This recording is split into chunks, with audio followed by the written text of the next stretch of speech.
the House Committee public hearing on activities in the Niger Delta Development Commission, NDDC. Please stay with us.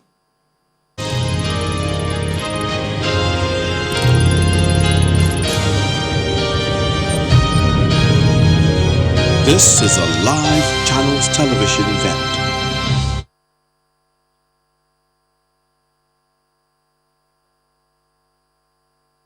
Aspiration and hope, succor and solace to the yearnings of the great people of the Niger Delta. We must do justice to the history of our heroes past. So many of our leaders sacrificed their past in order to secure our today. History is on us for us to put in all our best today in order to secure the future of generations yet unborn. I want to assure you of the commitment of this committee in making sure that we do our work without fear or favor, without animosity, and with all sense of responsibility to the Nigerian people. I want to assure you, this committee, we've been thorough, as you can see, or as you've seen over the last 3 days. We will continue to be thorough, and the report of this committee will bring about a better Niger Delta. Once again, I thank you for coming. I thank you for coming, and I thank you for your understanding. If you don't mind, may I have the summary of Day 2 proceedings before I comment any further. The committee chairman, Honorable Tunjojo, gave a summary of proceedings of Day 1 for the benefit of stakeholders participating on Day 2, but were not present on Day 1. He thereafter read out the list of stakeholders scheduled to appear on Day 2 as follows. 1. Honorable Minister of Niger Delta Affairs, Mr. Godwill Akpabio. He was absent. Former Acting Managing Director of NDDC, Mrs. Joy Nonier. She was said to be unable to attend due to challenges with the Nigerian police force in Port Harcourt. Acting MD of NDDC. The MD declined to be put on oath. Subsequently, he declared the chairman of the committee should recuse himself because of various press allegations against him as an interested party. The committee ruled him out of order because there was no document alleging any wrongdoing against the chairman before the committee. And that if there's any in terms of reference of the investigative hearing does not include the chairman, the committee members advised the acting MD that the investigative hearing is an opportunity for fair hearing and he should take advantage of it to answer questions that will be put to him. In spite of the advice, the acting MD of NDDC walked out on the committee without the committee or the chairman's permission. The committee thereafter passed a vote of confidence on the chairman of the committee. They cited the Legislative Powers and Privileges Act and also passed a motion to invoke Section 89 of the Constitution of the Federal Republic of Nigeria to issue a warrant of arrest for the acting MD of NDDC. 5 companies are like to have had issues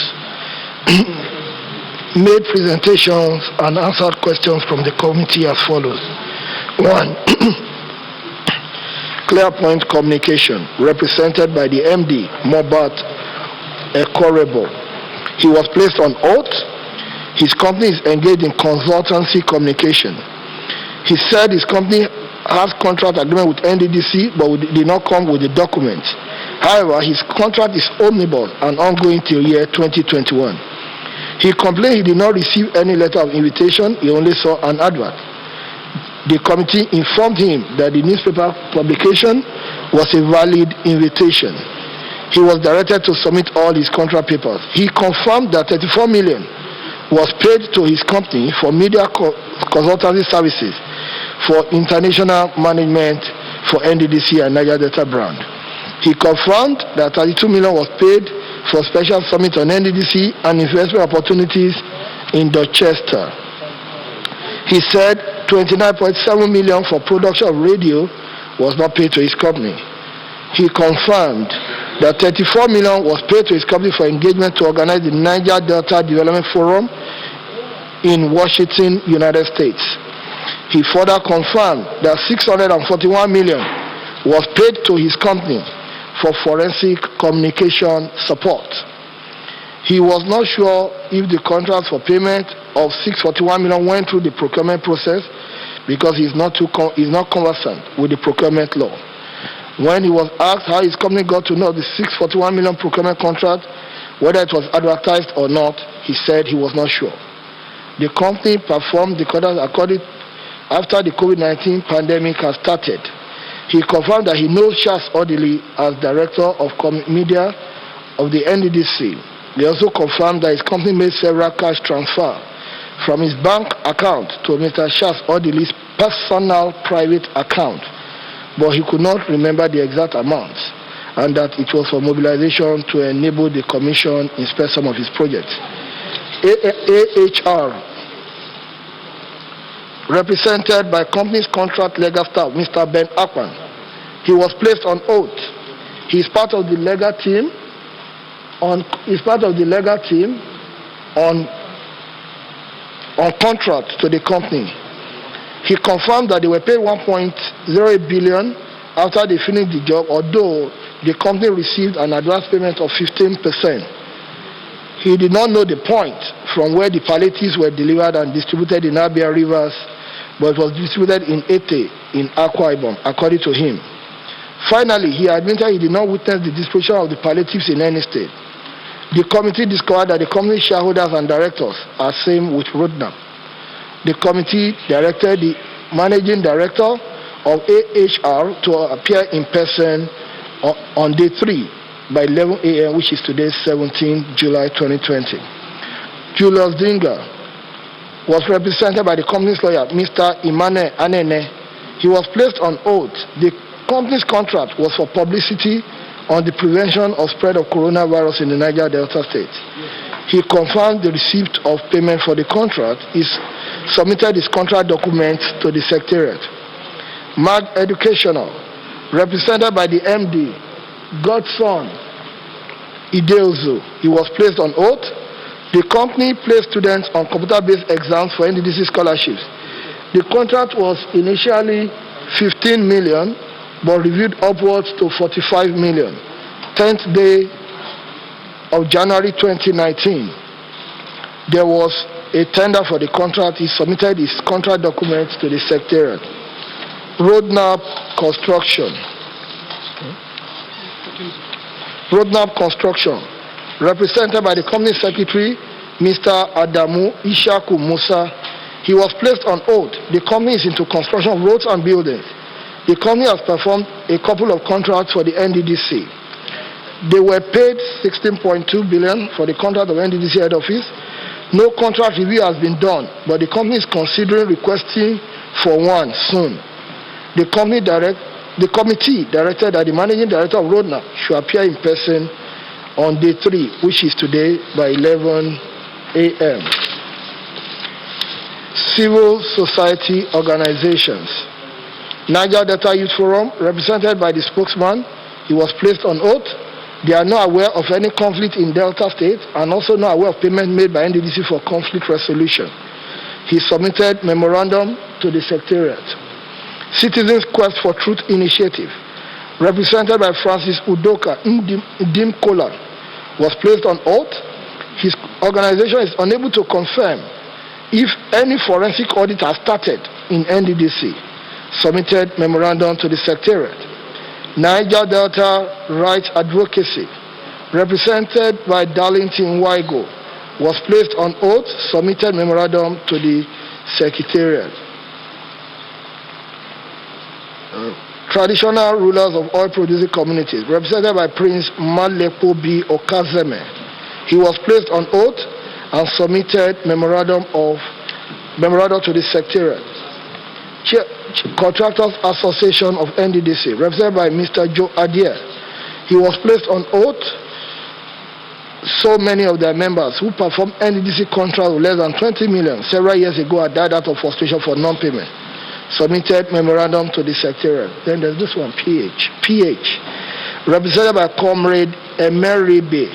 He was placed on oath. He brandished several past newspaper publications, quoting the Minister of Niger Delta, saying they've completed the NDDC headquarters up to 95%, when indeed it is no more than 75%. He also berated the Minister for appointing a medical doctor as Executive Director project in NDDC. Submitted memorandum to the Secretariat. The committee adjourned by 2:30 p.m. to reconvene by 11 a.m. Friday, 17th of July 2020. Honorable colleagues, does this reflect the true situation of what happened in the investigative hearing yesterday?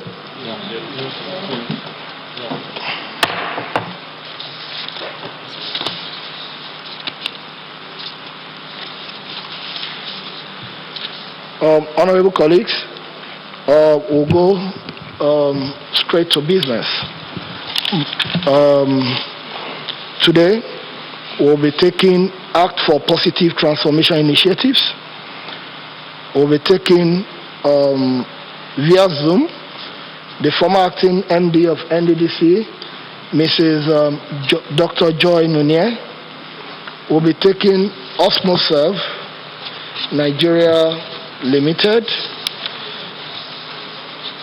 We'll be taking Osmoserve Nigeria Limited, which other company? We'll be taking Roadmap Nigeria Limited, then AHR Global.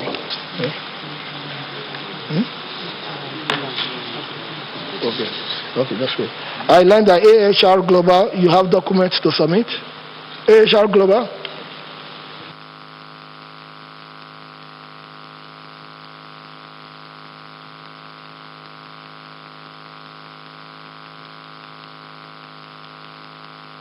AHR.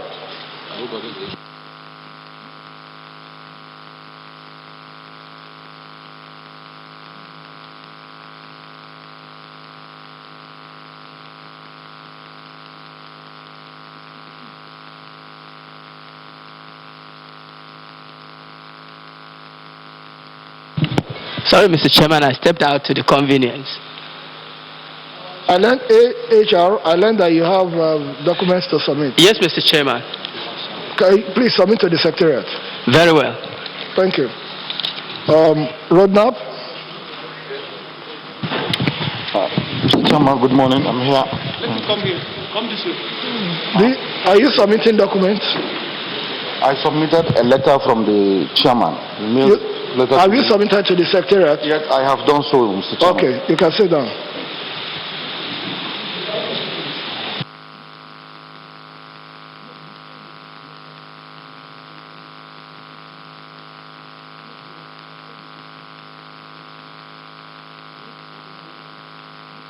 Is it?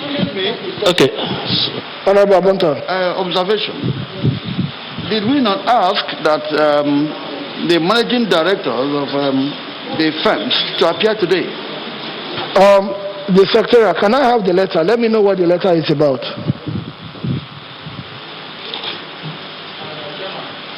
Yes, Honorable Ben. On the memorandum that they are submitting, didn't we give them the specific quantity? Because in cognizance of the fact that we're over 20, they should be submitting equal numbers so that we can go through them.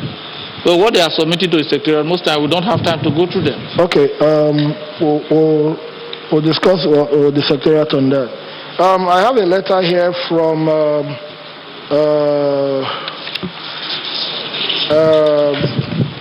Roadmap, right? Roadmap. Please, can you come here, please? Come here.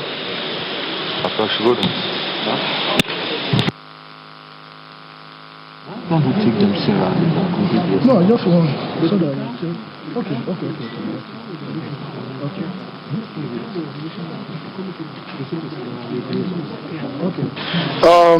Roadmap. If I may read, do you mind if I read your Gmail attachment? I don't mind. You don't mind, okay. Good morning, Barrister Adamu. I guess you are Barrister Adamu? Yes, I am. Okay. I trust you are good. This morning is to help you that I have not been feeling fine for some days now. and I will not be able to make the trip to Abuja this morning as it is too sudden. Attached here is my medical report. However, you have the authority to represent Roadmap as you are part of the company from inception. And this is your medical report. Honorable colleagues, this is what we have from Roadmap. Mr. Chairman, I thought it was the same person that we were told is in Austria. As of yesterday, one of the company where his name appeared, the person who represented him claimed that he was outside the country. I'm surprised the letter is reading that he's in Port Harcourt. Because one of the people who came yesterday claimed Port Harcourt, there was no corroboration between what the first person said and the second person. Okay. Is the hold on. It should be on oath, please. No. You can address us. Secretariat. Okay. Secretariat. Oath, please. Chairman, may I ask that the House refer to the proceeding of yesterday? I, Adamu Ishaku Musa, do solemnly swear that the evidence I shall give before this honorable committee shall be the truth, the whole truth, and nothing but the truth. So help me God. Okay. Please sit while you sign that. He asked, Honorable Ben Kalu asked a question. Can you answer that? The legal person who said his MD is in Austria is representing Julius Dinga, not Roadmap. I am representing Roadmap, and I told the committee yesterday that he was in Port Harcourt trying to see that the completion of the building of the corporate headquarters is done in good time. That was what I told the committee yesterday. Okay, if you don't mind, while we follow our program, you can just... Yeah? Sorry, can you repeat that statement that you just made now, that your MD was trying to see the completion of what? Completion of the corporate headquarters. As of yesterday? In good time, yes, I said so. And you got a medical report now saying that he's very sick. Yes, when I got in touch with him, he told me he had been sick. I never knew he was sick. So which one are we to believe? Yesterday you said he was there trying to see the completion of the... Because all of a sudden he's now sick, he can't avail himself to this committee. Well, as of yesterday, I spoke to him on Monday. He was okay. But I told him he needed to appear today, and he told me he is sick. Excuse me.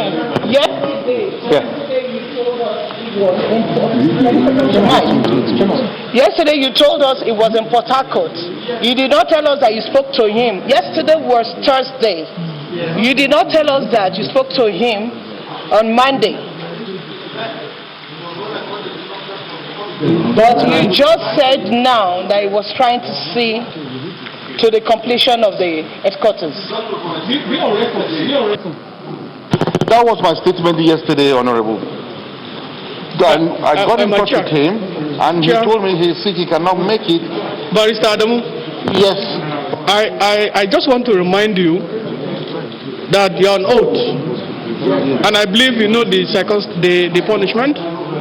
You know very well. And I can remember, Honorable Chairman, Honorable colleagues, I can remember vividly yesterday, you told this committee that your MD he traveled or he's outside the country. You never said so. What did you say? I said he is in Port Harcourt trying to see to the completion of the corporate headquarters in readiness for commissioning. That was what I told the committee, Honorable. Okay. He's now, as of yesterday, he's supervising the completion of the corporate headquarters. What is the percentage of the completion, the project? The percentage of the completion is 97%. 97%. Okay. Thank you, Barrister Adamu.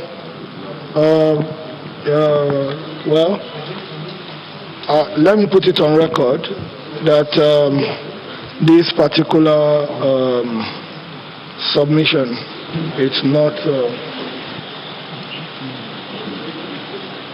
Mr. Chairman. Okay, Barrister Adamu. Mr. Chairman. Is it possible to take your MD on Zoom? Mr. Chairman. Can we take your MD on Zoom? On phone. Zoom. I don't know whether. Do you mind confirming? I don't know the procedure of being on Zoom, so do you mind contacting him now and getting back to us now? If they can talk to him on Zoom. Yes. Give me like 5 minutes. I'll go outside. Please talk to him. Okay. Huh? You can. You have that time. Barrister Adamu. I cannot say that, but I'm going to believe Barrister Adamu. Chairman. We give you 10 minutes to contact him and revert back. Thank you, Mr. Chairman. Act for positive transformation initiatives. All right. Okay, please go. We have made the rule. We have rule already. Just 10 minutes, you come back and tell us what's happening. Yeah. Act for positive transformation initiative.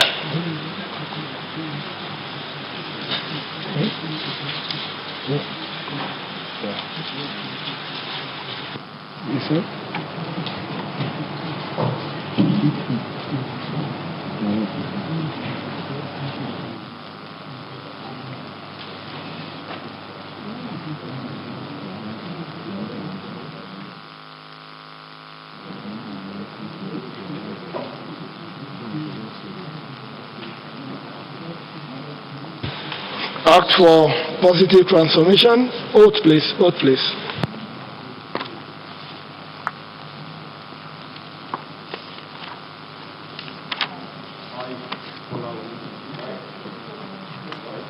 Your mic, please. That the evidence I shall give before this honorable committee. That the evidence I shall give before this committee. Point of order, Mr. Chairman. See, there are processes for oath taking. All right, sir. This is disrespectful to oath taking. My apologies, sir. And your hand is supposed to be up. My sincere apology. I wasn't told. My sincere apologies, please. My apologies. Sorry. Please go ahead. Mr. Chairman and the entire committee, I apologize. I, Kolawole Johnson, do solemnly swear that the evidence I shall give before this honorable committee. That the evidence I shall give before this honorable committee Shall be the truth. Shall be the truth. The whole truth. The whole truth. And nothing but the truth. And nothing but the truth. So help me God. So help me God. Sorry about it.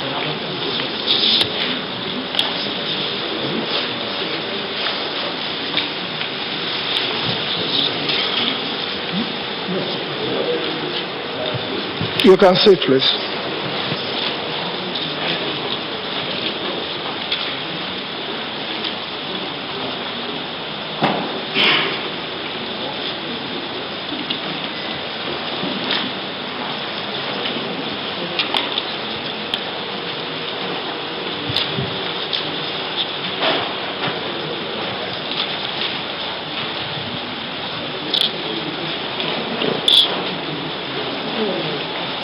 Okay. 16 or 17. Okay.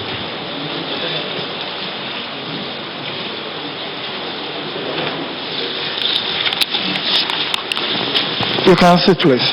You can have your seat. Yeah, thank you, Mr. Chairman. Your face mask? No, you can sit. All right. Okay. I apologize once more to the committee for that act. Can you get the mic close to you, if you don't mind? Okay. Thank you. Once more, I apologize to the committee for that act. I never meant to disrespect this committee. It was an oversight from me.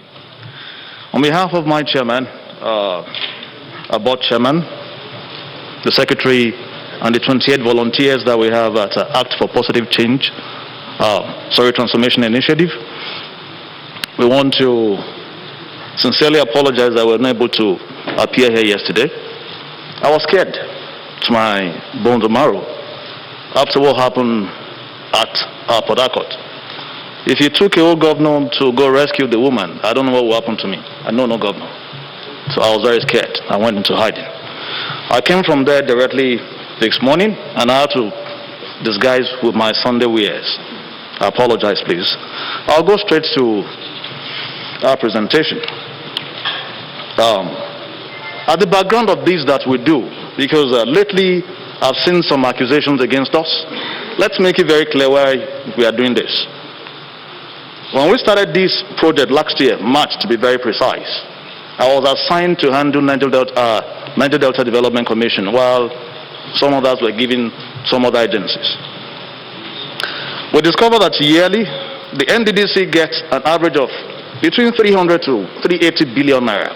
You put that together in the last 10 years, that should be over 3 trillion naira. And we felt if that amount had been spent judiciously in that area, we should have a lot of changes by now. And if there is none, and we decided to take on this assignment, not for any selfish interest, but for the people, for the over 31 million population of the area, with over 70% living under $1 per day. If we can take away corruption from the commission, I believe strongly, we believe strongly at heart, that we should be able to affect the lives of the people much more. We have been to different places. We have given.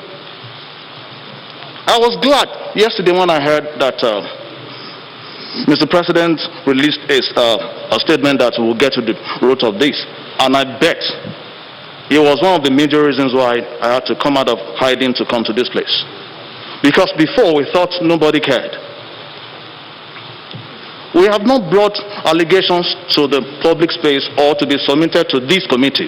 We have brought evidence of corruption, evidence of fraud, evidence of contract scam. And some, in fact, we attached documents when we were submitting our take on this. This morning, not to waste our time, I'll just glance through and mention a few of the things we've submitted. We were able to prove the allegations of a contract scam in the commission, and that is there in our submission. I believe you have it. And we went through one after the other. Osmosav, Julius Dinga, AHR, and Tails, Buildings, and Logistics.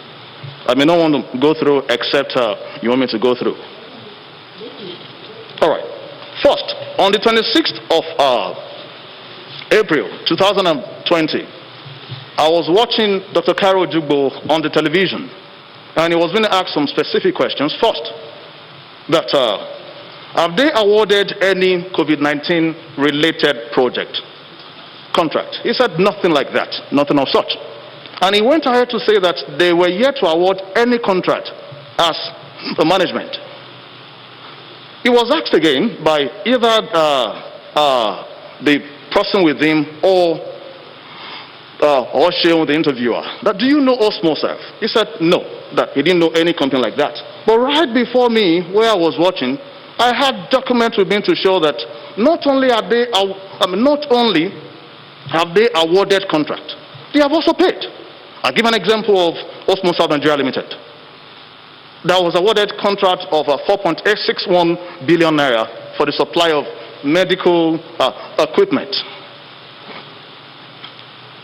And on the 15th, 16th of April, they processed that contract for payment. 15% mobilization was processed for payment, representing 729 million naira. And after tax of 12.5% was removed.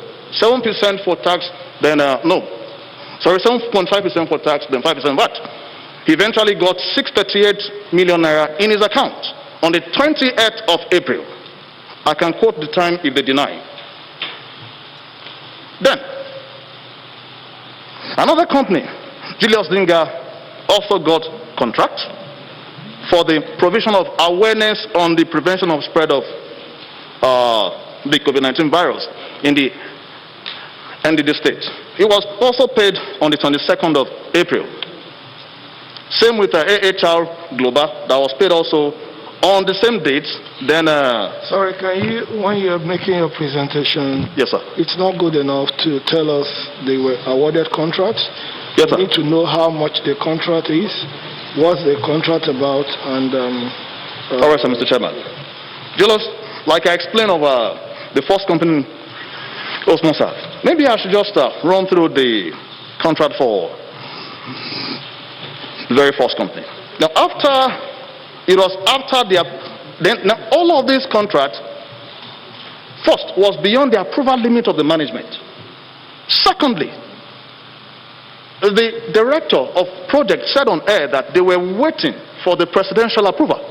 That was when he was on air on the 26th of April, and that approval came on the 30th of April, which means that these contracts were awarded and paid for without approval. Osmosa later got additional payment on the 4th of May. He got additional 1.646 billion naira. 4th of May. Then on the 21st of May, he got additional 2.269 billion naira. If you put these figures together, it comes to 4.553969714 billion. Now, the question is this. If you are given 4.861 billion naira contract, and the right taxes are removed, 12.5%, there is no way you will be paid this amount, except one. The contract was reviewed later, or in this case, the right taxes and VAT were not removed, and the government was shortchanged, despite the fact that at the initial stage there was not approval for that contract. I moved to Julius Jinga Limited. He was given consultancy, I repeat, not the awareness program itself, consultancy on the provision of awareness on the prevention of spread of coronavirus in the NDDC. Consultancy. I can talk on this because this is my profession. Consultancy, not the actual awareness itself. And the contract was given for the sum of 749 million naira for consultancy alone. Then he was paid 15%, representing 112,409 naira, 112,409,584 naira, 13 kobo. 15%. The batch number was 13656 and the VAT number was 13658. The amount received by this company after tax had been removed is 98,358,386 naira 11 kobo. The date of receipt is 22nd of April. Now, this contract, this company is not a media company. We saw many media payments that we decided not to dwell on because we saw that those who receive, despite the amount, are professionals.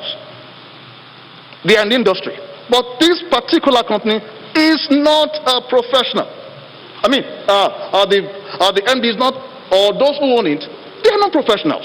This is an engineering company. So how then will he receive consultancy for a media contract when there are several communicators, media consultants in the Niger Delta not having jobs? This company is an engineering company, I repeat. Now, something is curious about this. After we raised alarm on this, no further payment was made, or that we could trace by the document available to us. So perhaps the contract was discontinued after our alarm. Before you move on, you said it's an engineering company. Yes, sir. Did you see the CSC? Yes, sir, we searched. Okay. Do you have a copy? Well, I can make it available, sir. Okay. Yes, sir. Sir, let me just say that I understand the import of what we're doing right from day one. I know corruption fight back. I know they can bundle me and send me to jail easily. When I decided to be the face of this campaign, because we have professionals working with us, auditors, accountants, they sat with every document before we came out, and they counter-confirmed. Number 3, AHR Global Standard. They got the contract for emergency consultancy for procurement of social relief packs for distressed and vulnerable people across the 9 NDDC states. The contract was for 1.246,348,650. The first mobilization was paid on the 22nd of April. They got 186,400,000 952,297.5. Enter, because this contract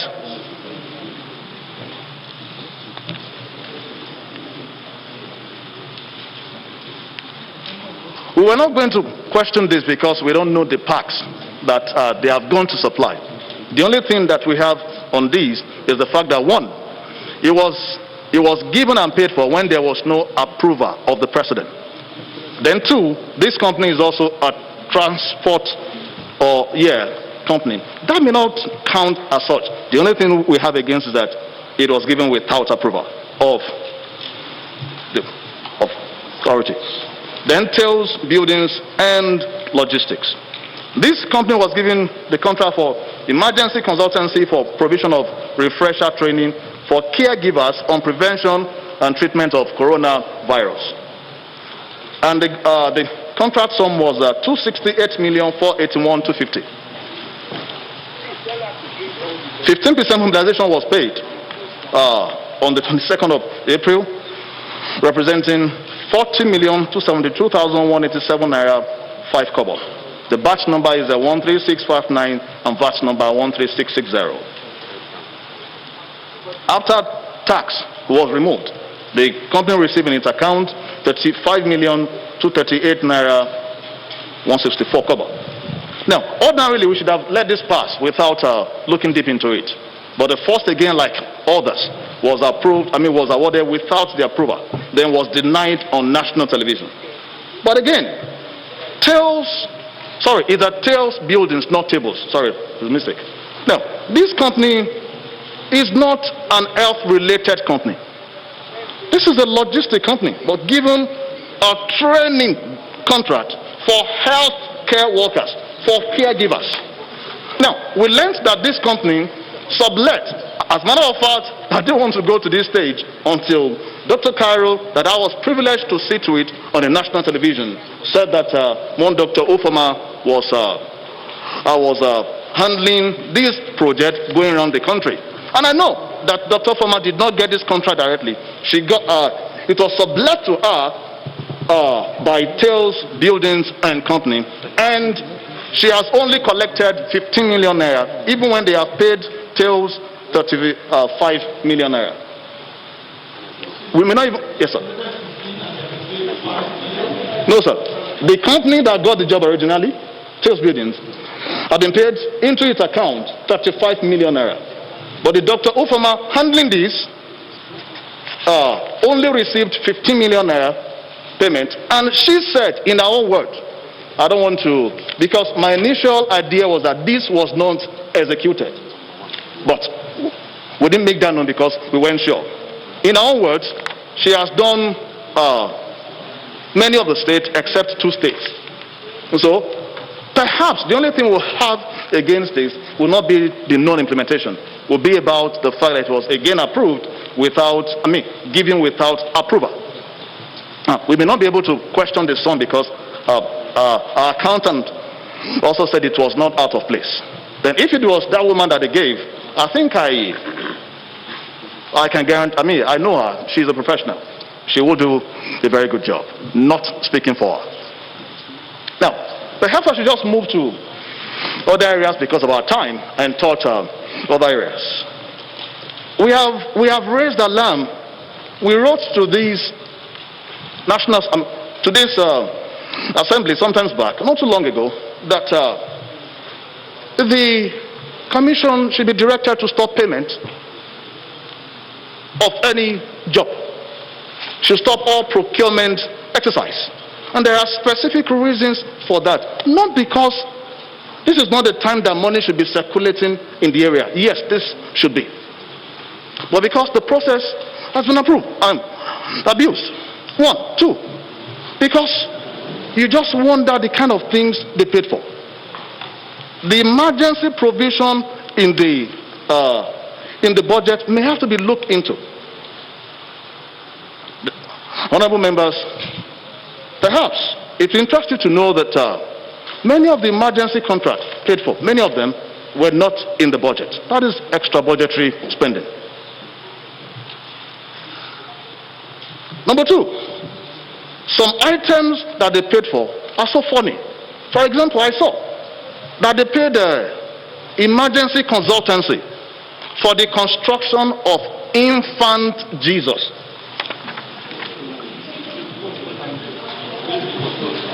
So I don't know, sir. Infant Jesus. Consultancy to construct. I don't know. Maybe they will construct Mary that will give her to David.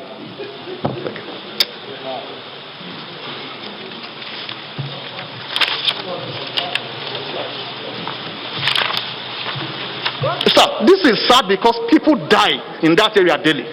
The same water they excrete in, a lot of them drink from it. And some people sit in some office, popping champagne and wasting the money of the people.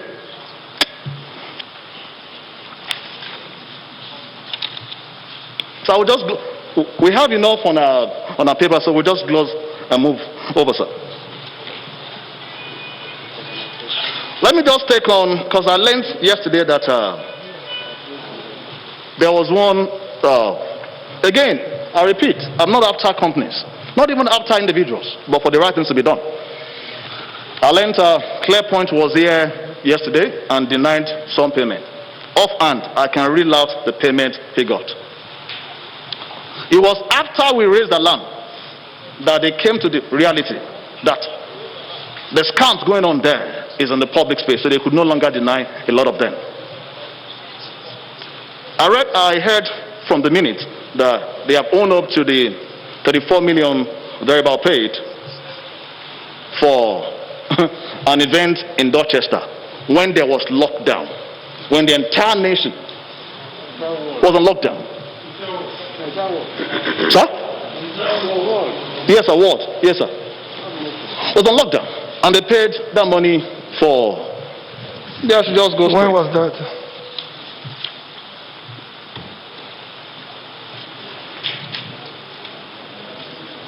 Yes, sir. To go drive for a summit, to conduct a summit, to organize a summit on NDDC and investment opportunities in Dorchester, London. It was around 24th of April. Of March. 24th of March. I don't have it here, but I remember. 24th of March.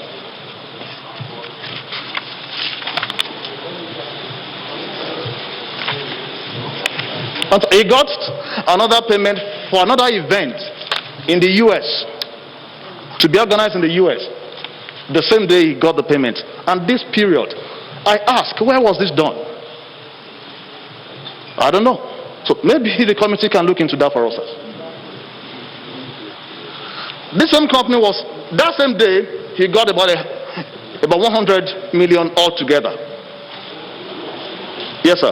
He got additional 34 million or so for consultancy on reputation management for NDDC. I don't know what was that for.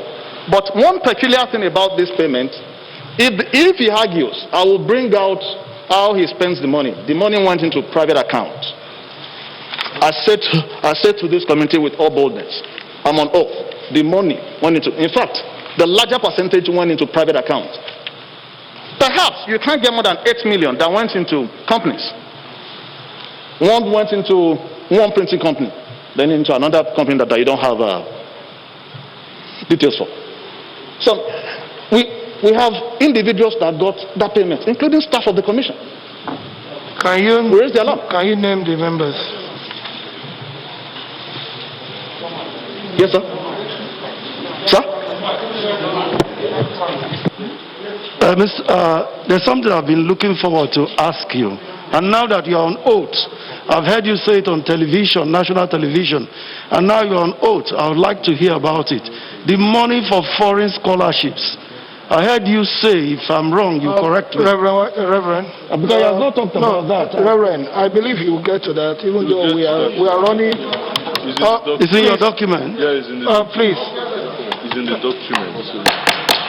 While you continue, my question is simple. I'm sorry to interject your flow. My question is, you mentioned there's an allegation you made that from the company, you've not told us the name of the company, then you Clearpoint Communications Limited, and you said money were moved directly from the company's account to some staff account, right? Can you avail us the details of that, the staff in question, and can you let us know?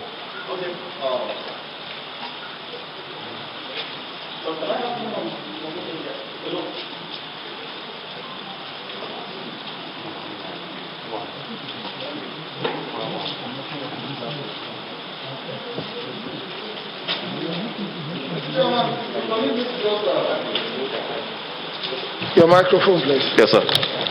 You permit me to probably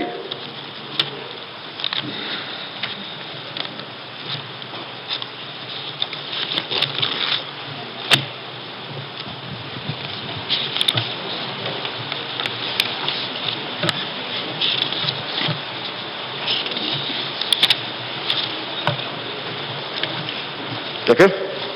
Permit me to just mention one person. Just one person.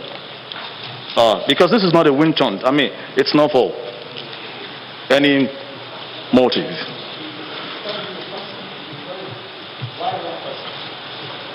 So, perhaps that's the one I have. Okay, go ahead, please. Clapham Communication transferred money to Charles Odili's account. Union Bank of Nigeria account number 0030066266. To Charles Odili. Charles Odili. Who is yes. Charles Odili? A staff of the commission. I think he's the director of maybe corporate affairs or so. He transferred on the 25th of March. Remember, I said 24th of March, Clearpoint was paid. So he got money on 25th of March. He got another money on 21st of May. Can you say the figures, please? I don't have it here, sir. 21st of May, 2105, he got another payment. This time around, twice. One of these should be 5 million naira on this 2105.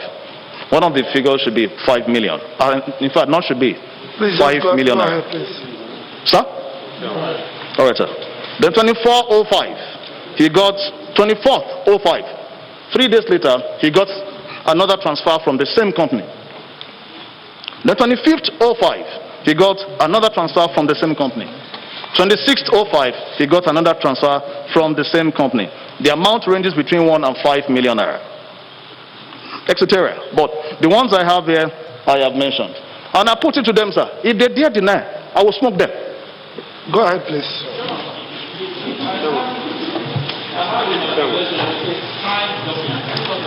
Yes, sir. A document you authored. Can you go through it if this is actually what you're talking about?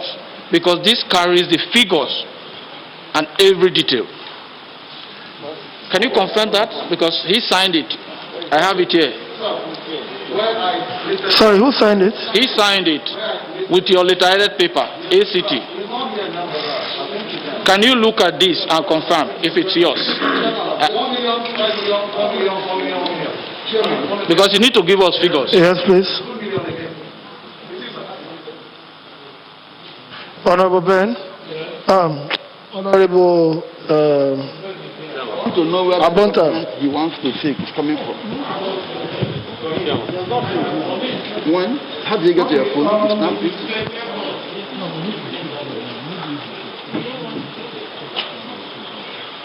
Yes, please. Yeah, still on the clear point. Still on the clear point. Do I have the floor? Yes.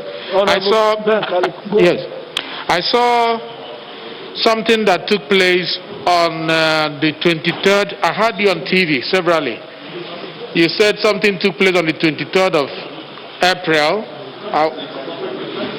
23rd, I saw on your record as well where you mentioned 536 million.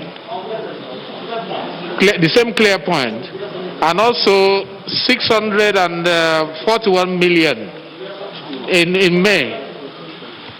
Yes. Yes, sir. Okay, please, can you round up in like 5 minutes, please? Finish your submission, then members can ask 1 or 2 questions. Please, go ahead.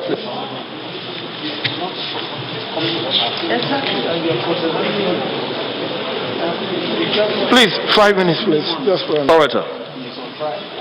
Sir, the rundown of what he got. After the first 100 million naira, on the 23rd of April, he got 536 million naira, which was titled Campaign to Save Lives in the Niger Delta. Campaign to Save Lives in the Niger Delta. Again, the larger percentage of this money went into private accounts and BDC operators. I'm on oath. BDC operators. Yes, Bureau de Change. Yes, sir. Then on the 19th of May, he got 39 million naira. The same company. This time around, they said consultancy on rebuter. That is to say, and they will reply me anyway, my organization released statement out alleging that they made payment for contract without approval, before presidential approval. So they were to reply me. I was on one station, so after I went there, left. Incidentally, they invited them to the same program to defend themselves. They didn't come. It was said live on the program. So thereafter, they want to reply me, or they wanted to reply me, and they went to hire, according to them, a consultant who they paid 39 million for consultancy just to reply me. That was paid on the 19th of May. If they deny it, we are here, sir. Then on the 22nd of May, they got 641 million naira. Whooping. They said for media support, for forensic media support. Mr. Chairman, I will say that the forensic itself, what stage is it? I can talk briefly on that in just a minute. On the memo that the Minister of Niger Delta Affairs sent to the President to inform him of the need to start the forensic and to have an IMC in place to supervise it against the board, which I erroneously supported. I apologize. He gave 6 months as a duration to finish the exercise. 29th of October, they were sworn in. That memo was on 25th of same month, October. So they were sworn in 29th of October. And month after, nothing was done except to bring in a lead consultant for the forensic audit. And the 6-month duration finished. No forensic exercise, I can say that. Because it was in May, after this assembly chose to probe them, that they went to BPP to seek for waiver, to handpick auditors, not to advertise in the papers. How can a minister who had nominated MD in that place before, members of board, how can we allow him to unpick auditors, forensic auditors, for that matter, that will audit 20 years of the rape of the Niger Delta people? He handpicked them. How are we sure that they will do a diligent job? Number 2, are we sure that these people, do they have the requirement to be in this exercise? Because by law, they must have done at least 1 forensic audit in the last 3 years. Do they satisfy this? If they do not, we would have wasted our time. One criminal who stole our money for years will go to court and, in fact, and confine all they have done to the dustbin of history if we do not follow the process. I am suggesting, if it is permitted before you, sir, that Mr. President, who means well, should please appoint independent auditors. The hunter now will become the hunted. They can't be negotiating with some politicians. Oh, we saw your name. Bring this amount, you are free. Sir, you gave me a few minutes to just round up. I will just mention the last one, which is the scholarship. Sir, in the last few weeks, we've gotten letters, mails, I have them. I can supply this committee of students, of scholars abroad, who kept crying that their dues are not paid. They are being locked out of school. And one of them challenged me on Twitter and said I'm making noise about others. That I should please look into their own. It's still there, it's there. I can screenshot and bring.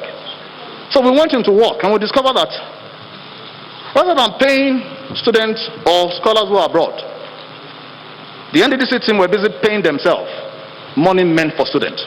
At least I saw payment made to officials. I mentioned two on air. I mentioned Dr. Cairo, and I mentioned Professor Ponde DMD. I quoted the account details that they paid that money into. I quoted the day. That was, I think it is here too.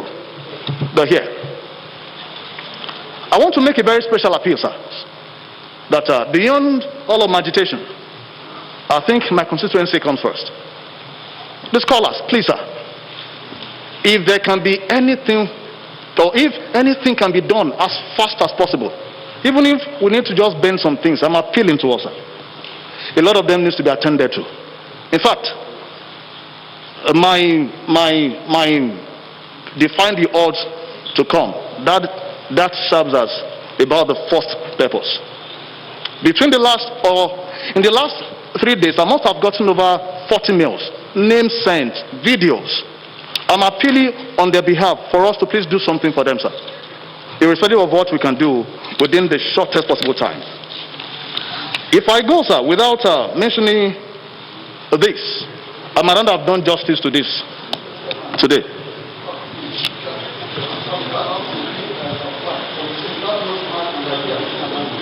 Please, I advise you put your nose mask on and let's observe all COVID-19 guidelines, please.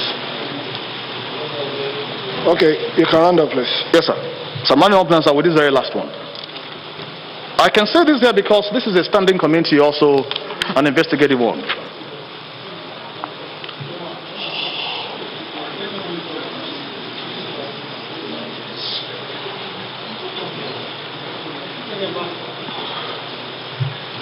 Go ahead, please. Sir, I don't know if it is possible, sir, for this committee to look into the construction of the headquarters building. I'll explain. I was before the Senate, and the director said they have spent a total of 13 billion naira on that project. There are histories surrounding the project. There are payments surrounding the project that needs to be looked into very deeply. Again, I make reference to Dr. Cairo, who said on the television, first, that the commission kept paying or kept taking 300 million naira as the rent, for the place they occupy now, payable to Rivers State government, and only 200 million gets Rivers State. He mentioned that on channels. Then when he went to Arise, he said they take 300 million annually from the commission's purse for Rivers State government, and Rivers gets nothing. Two statements contradicting. But I will state the fact that the commission had never been owned by, or the court only gave Rivers State government the ownership of that property last year. There is a memo in NDDC to that effect. The property had belonged all along to a family, and the family had been taking money. Had been taking money from the commission. They were being paid 83.7 million naira before. But surprisingly, it went to 90 million in year 2012. Then the last payment they made, of course, shockingly, curiously, rose to 175 million naira. That was for 2019. Then the rent expired around November. But by that time, the ownership of the property had been transferred to Rivers State government. So if any payment was made to Rivers State, perhaps it is the present IMC. And the question is this: at a time like this, when there is cash resources, SARS, the first quarter of this year, our revenue to debt ratio was 99%. So 99% of our income went into debt servicing, it is time to save funds. So is it the best for us to put billions on headquarters now with these scarce resources we have? Or to simply call Rivers State government, you are part of us, please give us this space for free. It was not yours before. You got it now. Give us a free, all for some very small amount. And we will save ourselves the money we want to spend on the headquarters. This fast. We can deploy that more to better the lives of the people. Because I'm suspecting foul play. Because again, there are allegations that Rodnap handling the project has a link with the Minister of Niger Delta Affairs, Senator Godswill Akpabio. I repeat, there are allegations that needs to be proved. That there are links between the minister and the man handling the project. If that is true, maybe then we will see the reason why they are pumping money on the new place. I'm not saying we should leave it there. No, we should. But at least we should respect the state of our resources. Then lastly, sirs, COVID-19. We released a statement signed some 4 weeks back that it is looking like COVID 419 in NDDC. I'll explain, sirs. The day the former EDFA died, may God rest his soul. In the early hours of the day, we heard that after the man died, they wheeled his body to the COVID-19 holding area. And rumors came that they wanted to weave his death around COVID-19. It came out in some few papers. Same day, around 1 o'clock, I was on a live television where I warned the actors involved that number one, those who are spreading the rumor should please stop. Then two, those who are planning to do that, not respecting the dead, should also please stop.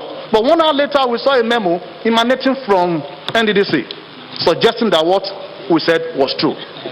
Part of the things we heard was that they will go into isolation, then later some persons will be confirmed positive. We have a statement in the public space with that effect, and all of this played out. If it is possible, sir, let them release the list of the staff they said were positive. Because we monitor few of them, we know where they went to. Perhaps they will pack the entire Nigeria then. Thank you, sirs. Thank you, ma. I appreciate the time you gave me. Thank you very much. Have you submitted your presentation? Yes, sir, we have. To the Secretariat? Yes, sir, we have. Okay, thank you very much. Mr. Chairman.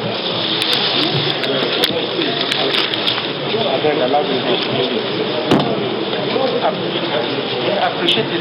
Okay. Mr.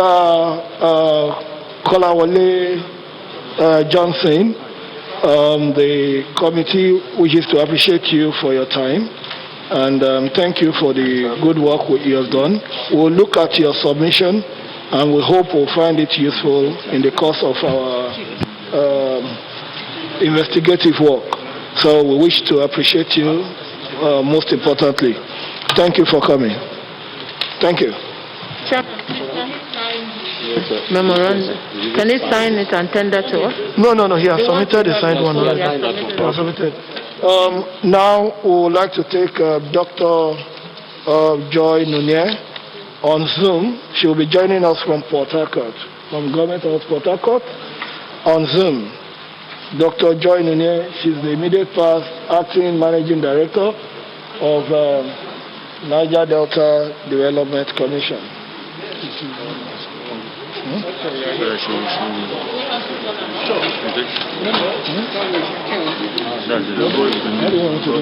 we off the light? Everybody there can see how you will be looking from here. So okay. You're communicating with them. Can we off this light? The first light if you can.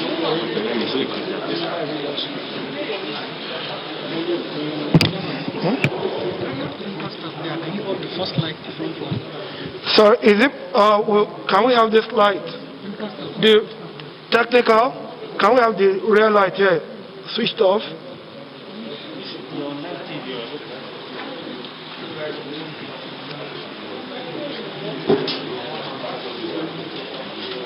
Is she ready? Okay. Can we have this light off, please?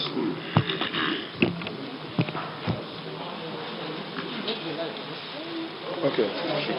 Okay. Dr. joining here. Good morning. Good morning. We wish to welcome you to the investigative hearing. We had hoped that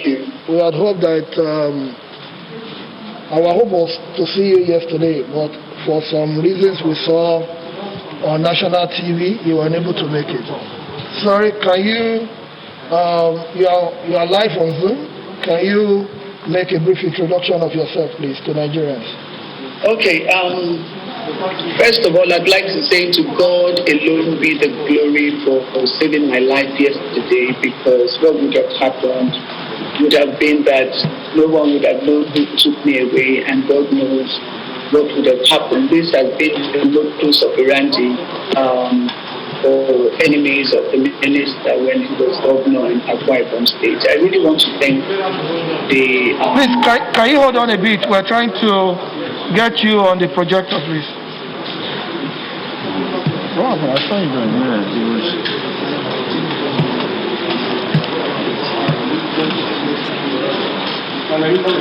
Take your time to do this. Take your time to do it. Can you take the system? Is it okay?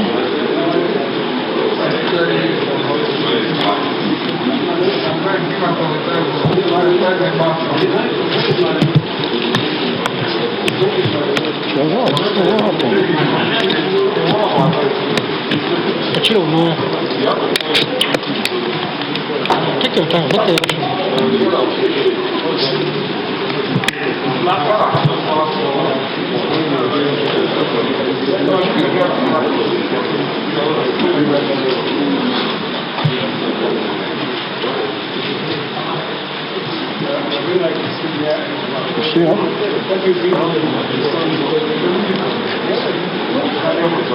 Someone touch it on that. Well, did anybody touch the projector? Did anybody touch the projector? It was on before.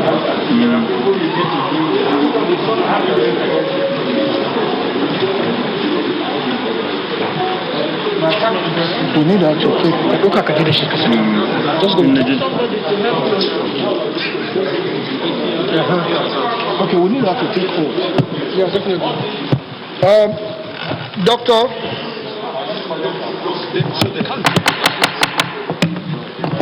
Order. Doctor. Yeah, I can hear you. Oh, thank you very much. Before we proceed, we would like to put you on oath, if you don't mind. Secretariat, please, oath.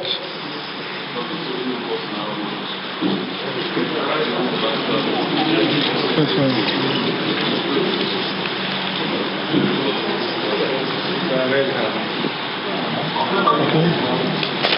Okay. Only this one, right? Oath, another I. I, Bene Dr. Joy Nuniem, Do solemnly swear. Do solemnly swear. Affirm that the evidence.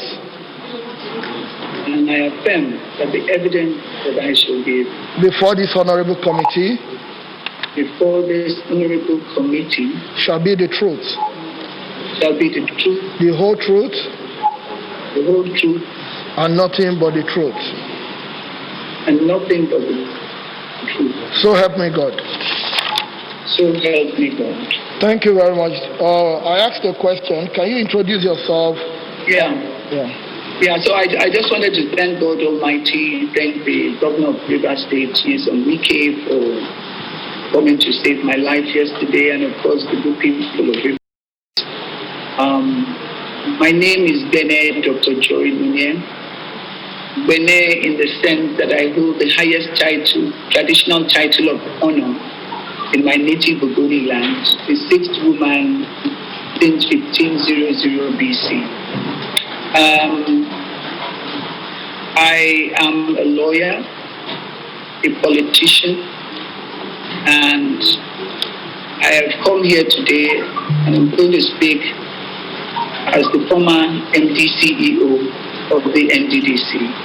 And I believe that's the reason why I'm here today and why you have invited me. Okay. Thank you very much. Can we have your... Unfortunately, most of the documents that I was bringing to you had already in Abuja already. I was supposed to just pick them up and come to you, so they will still bring them over to you today. Most of my documents are not here, and of course you saw what happened yesterday. It was all about documents and all of that. I'd like to say I would go through, since I'm under oath, everything that I've said would be the truth and nothing but the truth. Okay. Although I have some old drafts that I had made, I would sort of use it as a guide because I'd sent in my submissions ahead. So I don't really have anything. I just have, which will just be a guide anyway. I'll just sort of like go through it, but all my documents will be submitted to you. You can go ahead, please. Yes. Okay, so I was appointed as MD on the 28th of October 2019, and we had the inauguration done at the office of the minister. On our way there, and I said this on TV, since I'm under oath, I think I need to say it one more time. On our way to my inauguration, the minister said, "Madam MD, congratulations. I hope that you know that the pen with which I have signed your letter." Sorry, can we know can you be specific? Which minister, please? Senator Godswill Akpabio. Senator Godswill Akpabio. I drove with him in his car to the inauguration venue, which was his boardroom in the Federal Ministry of Niger Delta Affairs. He went further to say that I should tell him how many of my aides that I would give him. He wants at least 10 of those aides. I was worried in my spirit. And he said that he stopped the Bernard Okumagba board because he had asked Bernard Okumagba to give him some aides, to ask him for about 10, and that Bernard Okumagba told him that he will reach him. I think we can confirm and maybe look for Bernard Okumagba if that happened, but that was what he told. So I got a bit worried. And he said, "How many will I give him?" I said, "I don't even know how many aides I'm entitled to." He said, "Once I get there, the first thing that you do is to change the dollars." I've seen his press release where he says about the dollars, people know how the money of NDDC is moved. I was specific in my allegations. I said that he asked me to change dollars. What I should be hearing is that at no point did I tell the former MD to do that. He has not denied that.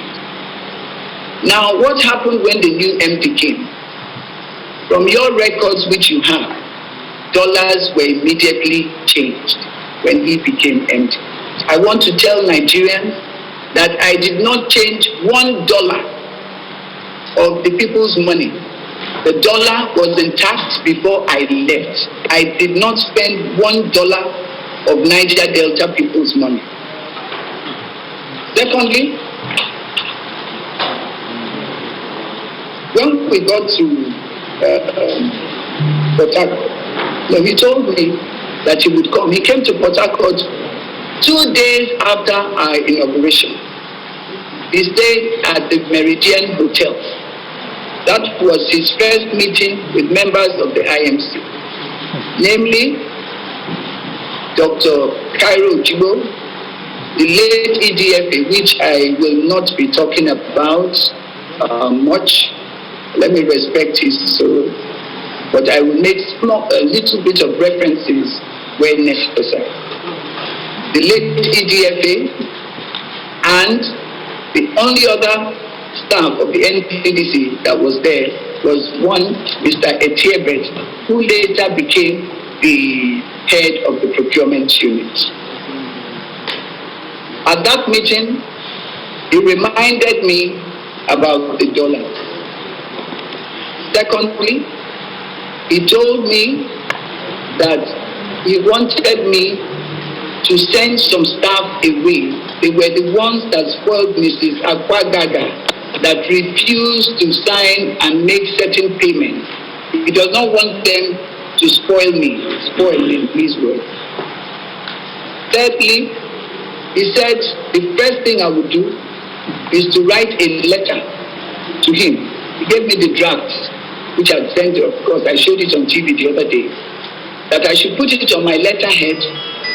In that letter, I was supposed to be writing that most of the companies that, of course, they had sent up to me, those files, that Mr. Senator Wambushi owns the 98 companies. Questions have been asked, and I've seen one of the documents and position of a certain Don Kubara, who says that I'm now defending Senator Wambushi. I never, ever told the world that Senator Wambushi was the senator that was collecting the 1 billion. The issue of the 1 billion was different. I said, how can an individual be collecting 1 billion every month? Had nothing to do. The case of Senator Wambushi was the issue of the 98 files, which I was supposed to be writing. And I said, I will not be able to write this. As a lawyer, he who alleges must prove. I will not write any document that I cannot sign. And besides, when Mr. President sees my letter, he will believe every word of that letter. So I am not going to. Why? Because I do not know if Senator Wambushi owns that company. And he said, you also had held meetings. Who is you? In those states. Sorry, can you be specific? The chairman, and that was the point of rejecting you yesterday, that you had held meetings against him in Ondo. Both of you refused, or you wrote the letters, which I had. And because I had seen the letters written from the Senate committee and the House committee on the payment for distilling, and I'd already also seen your letters to the MD of NDDC not to change the dollars and not to make the payments. I assume, Chairman, you might remember that there was such a letter that both of you, I don't know if I'm correct. Yes. Both of you had written to the MD not to write. So based on the letter that I had seen, as soon as I came in, I asked if there was anything that would stop me from changing the dollars. I asked from the accounts department, and I got a copy of the letters that both of you had written to say that they should not, that we at NDDC should not change the dollars. I think what had happened was that Mrs. Akwagaga had come to you, who is my predecessor, had come to you because she did not want to change the dollars. The next thing that he said was about Mr. Kaltungo, which I alleged. I'm under oath. He said that Mr. Kaltungo had become very powerful at NDDC. At that time, he did not know that Mr. Kaltungo was my classmate in law school, because that was like 2-3 days after I was appointed. He said, we cannot allow Mr. Kaltungo, a northerner, to head one of the most sensitive positions in NDDC. I told him at that meeting that, sir, I cannot be the one to fight this battle, number one. The only northerner in NDDC, the first thing I would do is to go and remove him. He has not committed any crime. I will not be able to fight it. He said that, is there any northerner, any southerner at the Northeast Development Commission? I said that I'm not going to go into this sort of big battle or going to fight a northerner. And then at that meeting, I then declared that Mr. Kaltungo is my classmate at the Nigerian Law School, and we were called to bar the same day. It will be wicked of me to make him my first victim when there is no report against him. So, sir, I will not be able to do it. He gave me the list of directors that I should change, I should redeploy, and some of them were not just for redeployment, they were for, I should use the forensic audit that we were supposed to be supervising as an excuse to send them on leave and retirement because he said they could influence it. For example, Mrs. Akwagaga had appealed to me that she wanted to remain in the head office. She was a director who was just acting as an MD. And I had no reason not to leave her. So I appealed to him that the lady seems nice. Please, let us just leave her instead of sending her again to Benin. Because she told me at the time that she was from Bayelsa State and she's nearly due for retirement. So she doesn't want to go back to her station. He said I should send her to Ogun State. My conscience really bothered me. When I went back to do the redeployment, I sent her back to her station because I did not want the minister to be upset. The other directors, like Linus, who was the Director of Finance and Administration, the DFA, I left Finance and Accounts. I left him, I took him then to budget, brought Mr. Anthem to finance. Now, he was very upset that I did not do the list that he said. On that list, most of them were actually from Akwa Ibom State.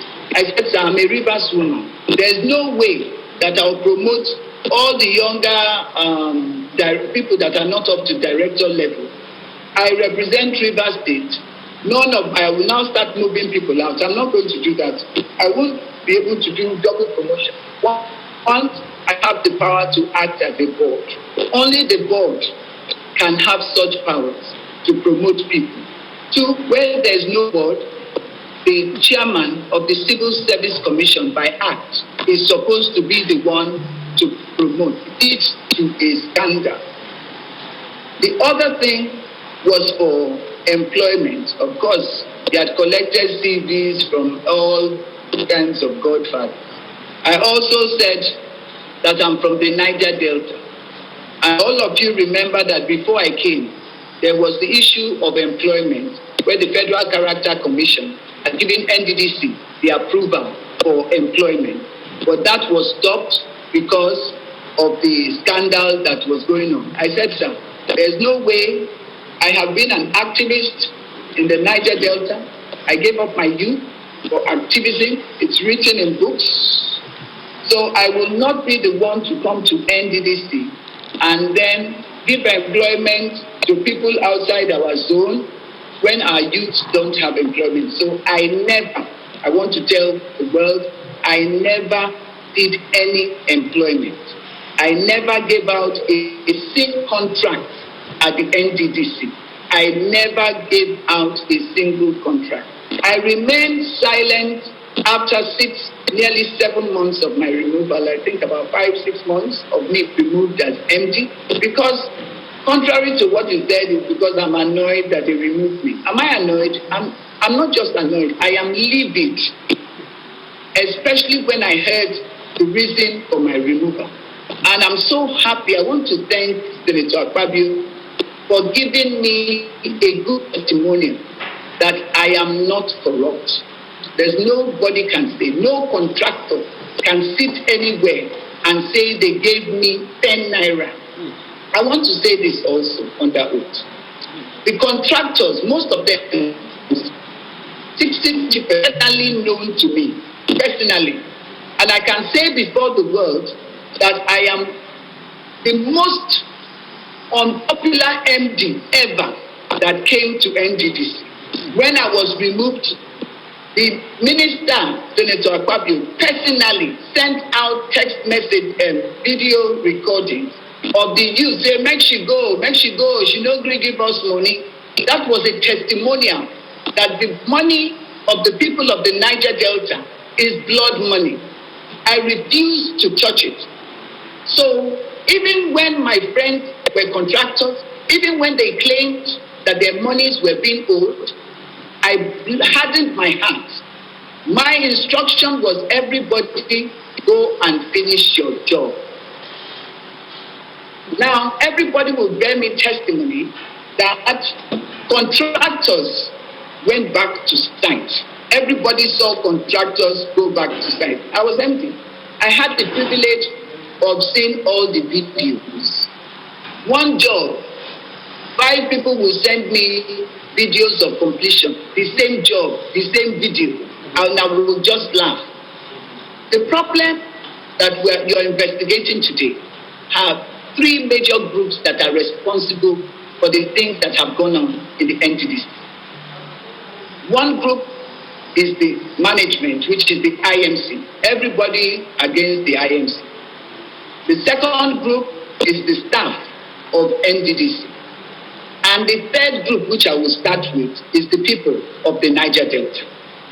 This story that we're all calling embarrassing cannot be complete without saying that the people of the Niger Delta region are responsible for what has happened and the fraud and corruption that has taken place in NDDC. Why do I say that? I'm speaking from personal experience as one who has been in NDDC. As soon as an MD is appointed, people begin to rejoice and celebrate, not because they want you to do the right thing, not because they're interested in the development of the Niger Delta. They believe that it is now their turn to eat out of the national cake. So, what you hear, what did she do for you? What did you do for me? She didn't give me money. You didn't give me contract. They are not interested in anything. All they wanted were like palliatives. That is why, for those who didn't harden their heart like me, they fell for these palliative matters. They started giving out. But I was strong because I always remember the case of Gani Fawemi. Gani Fawemi fought for the masses of this country. When he said he wanted to contest an election, they were not there. So I remember that I needed to stand properly so that I can write my name in gold. Doctor, join in here. The second class is the staff. Doctor. The staff of NDDC are from the Niger Delta region. The contracts that have been awarded are from their communities. When I was appointed, I went from office to office. I sat in their offices. I told them, you people are responsible for what has gone wrong in this zone. All the staff have in their wards or in their local government projects. If every staff of NDDC takes up the project in their local government, ensures that they're well done, we will not have these issues. Thirdly, the IMC. In my experience, which I want to talk about, for the first time in the history of NDDC, no palliatives were given. I did not give out Christmas palliative. I was under pressure to bring 10 billion, 1 billion per state. I refused. The youths were calling me, Madam, things are very difficult. Things are very difficult. I said, the day I give you people this money, you know I have started collecting your money. I never gave any Christmas bonus palliative during my time. For the first time in the history of NDDC, NDDC worked throughout December. There was no break except on public holidays. One of the things I also ensured is that the youth went back to the communities to walk through the CDCs. When I was MD, nobody saw any youth hanging outside the gate of NDDC. No youth stayed outside the gate. Because we were trying to ensure that the youths go back to work. Now, Doctor, can you hear me, please? Yes. Yeah. I would want us to address issues, if you don't mind. Can you tell this honorable committee how much you spent in during your time? Yes. as managing director. During my time, Yes. I spent 8 billion naira. 8 billion. 8 billion partly for the permanent site of the NDDC headquarters. We spent for the 2 bridges in Anthony. I'm not from Anthony, but when I went to Anthony, I've also sent the videos to you. The 8 billion was from when to when? It's all in the records that you have. It's 8 billion throughout my tenure. Total of my tenure spending. That's from October ending to February. Yes, 17th. Okay, October 29th to February 17th. Yes. Okay. Yeah. Okay. Then the 2 bridges in Anthony. There is this talk about Lassa fever kit. I want to say there's nothing called Lassa fever kit. It's the PPE that we have, this N95 now. It's for infectious diseases. But of course, they were brought in during the Lassa fever outbreak. So when I keep hearing Lassa fever kit, there's nothing like Lassa fever kit. I've also sent in the video of our visit to the warehouse with the television stations like Channels, AI, Dr. Joy, I would like to ask about the forensic. You were brought in by the president precisely to conduct the forensic exercise of NDDC activities between year 2000 to 2019. Can you tell us how the process that took place in the procurement of the lead consultant and the status of the forensic as at when you left? Okay. First, I'd like to just remind you that the President had written a letter to the National Assembly appointing the forensic and suspending the appointment of the board, Bernard Magbaleko. And in that letter, which I've also, you have it anyway, the President said that he was appointing the IMC to supervise the forensic audit. That was the reason that he was bringing in the IMC. Now, what happened, what I met wasn't exactly what was going on. The Minister Akpabio insisted that he will supervise the forensic audit. I reminded him and showed him the letter that the President had written. There's no way that we can send the money that is in our budget. Number one, he requested that the President, in his memo to the President, he requested that the money for the funding of the forensic audit be gotten from the service-wide votes. Mr. President, in his wisdom, refused that request and in writing said that it should be from the NDDC appropriation. It should be put in the NDDC budget. Therefore, making NDDC the procuring entity. Now, that, Mr. Chairman, sir, can I continue? Please continue, please. Okay. That made NDDC the procuring entity. And I said that to take the money, send it to the ministry, would be like the Federal Ministry of Health asking a federal medical center that they would like to implement what is in the budget. So I found out very difficult. Now, going to the audit itself, when I was there, I was the one who prepared all the documents for the forensic audit, sent in the applications. What Mr. Akpabio did in his bid to take over, he erroneously made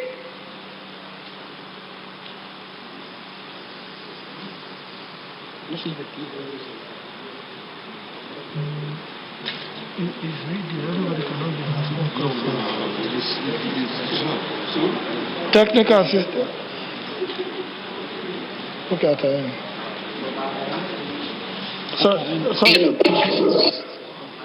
But they did not go on with it because most of the documents that should have gone Dr. Joy, did not go on. if you don't mind, we lost you for for a few seconds.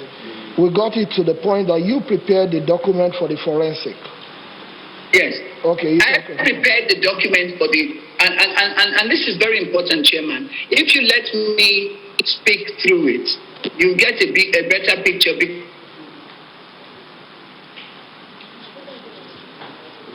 Yes, she wants you to respond. No, it's from there, from her. It's from her side. So, sorry, honorable members, because we're on video, that's why I'm asking for questions. That's why I'm asking.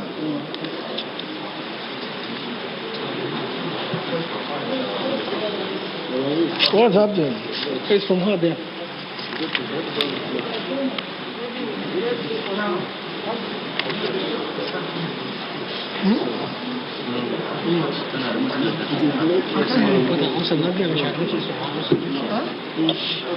She's back, John. Okay.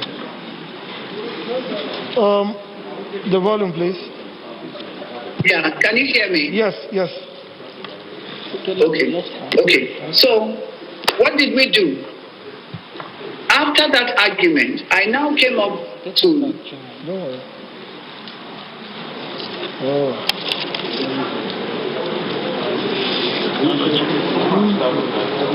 No, it's from her. It's not sabotage. It's from her, not sabotage. No, it's that one.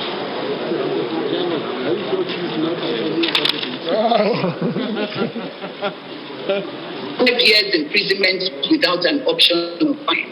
And it says that if I so delegate, I will be responsible to 5 years imprisonment.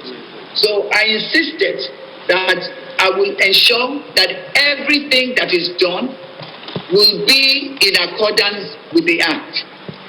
The first thing I did there was to go through the procurement.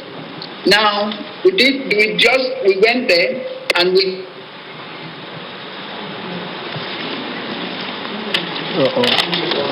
This is, I think we're having challenges. It's from her. It's from her. So, is this the... Dr. Joy? Any forensic... Okay. If they had carried out any forensic audit... Sorry, can you come again? Because the network was a bit bad. Sorry. Yeah, you're talking about the point of procurement, from procurement. Yes, the procurement of the lead consultant. Many people have clearly misunderstood the procurement of the lead consultant. Now, because I did not want any illegality and I did not want the forensic audit to be discredited, I ensured with the help of real big consultants to help me come up with the terms of reference for these auditors. The lead consultant everyone is talking about is not the forensic auditor. He does not have a lot. Only the other forensic auditors, I'm just taking through so that you can understand yourself. The role of the lead consultant is to gather when all the forensic auditors have gotten all the data and all the reports from field, they will put it together and then give it to the lead consultant who will do the reporting, the conclusion, putting it together. That's just his role. He is not the one going to carry out any forensic audit. Now, let me look at the case of the forensic auditor. This Bashir and Co., I'm sure they met up with all their taxes and all, but I do not know if they have ever carried out a forensic audit. So I will be asking to tell them to give you evidence that they have ever carried out a forensic audit before in accordance with the provisions of the Public Procurement Act, which requires that for any consultant contractor, they must show evidence that in the past 3 years or thereabout, they have carried out that. Second issue with the lead consultant. In our document, which is with the BPP, we said that within 90 days of their receiving reports from the forensic auditors, then they would now come up with a report. So as far as I'm concerned, they cannot have any report. Now, have they been procured themselves? The lead consultant. Can I now stand before this committee to say that the lead consultant has been procured? My answer would be no. Why not? It is true that a due process certificate of no objection was indeed given to the NDDC for the procurement of the lead consultant. However, and I believe, which I would ask, that the BPP has stated clearly that it was based, and the certificate shows, which I have sent to you, of course, that certificate of that due process certificate of no objection says source of funding. You remember that you cannot give any approval, you cannot procure any consultant where the National Assembly, it is a criminal offense to procure any consultant without the appropriation made by the National Assembly. In this case, because it will be anticipatory budgeting, in this case, has the National Assembly appropriated funds as stated on the due process certificate of no objection for 2020 budget? There is no appropriation. The 2020 budget has not even been considered, it has not even been discussed, not to mention being passed. Now, when I said in my press briefing that the 2020 budget had not been passed, they ran before you people on Friday or Monday sometime, some days ago, and they could not defend the budget. Therefore, the world will agree with me that the 2020 budget is not passed. Secondly, though they do have an approval, and that is why I said I refused to go before FEC, which is one of the issues of insubordination, because the Act says that if I commit any offense, 5 years imprisonment without an option of fine. So, in going to FEC, it will mean that I intentionally went there to obtain an approval under false pretenses, knowing that the 2020 budget had not been passed, and also knowing that it was criminal and anticipatory, which I want to say was one of the reasons why Obasanjo got the Public Procurement Act enacted. Now, in getting that Public Procurement Act, the World Bank consultants who did that, who came up with a report on fraud, which is part of this, on procurement activity. In their report, they stated that out of every 100 kobo that the federal government lost in corruption, 60% and 60 kobo was from procurement fraud. They therefore asked that immediately the National Assembly must enact a procurement act. And there was no statute for that before now.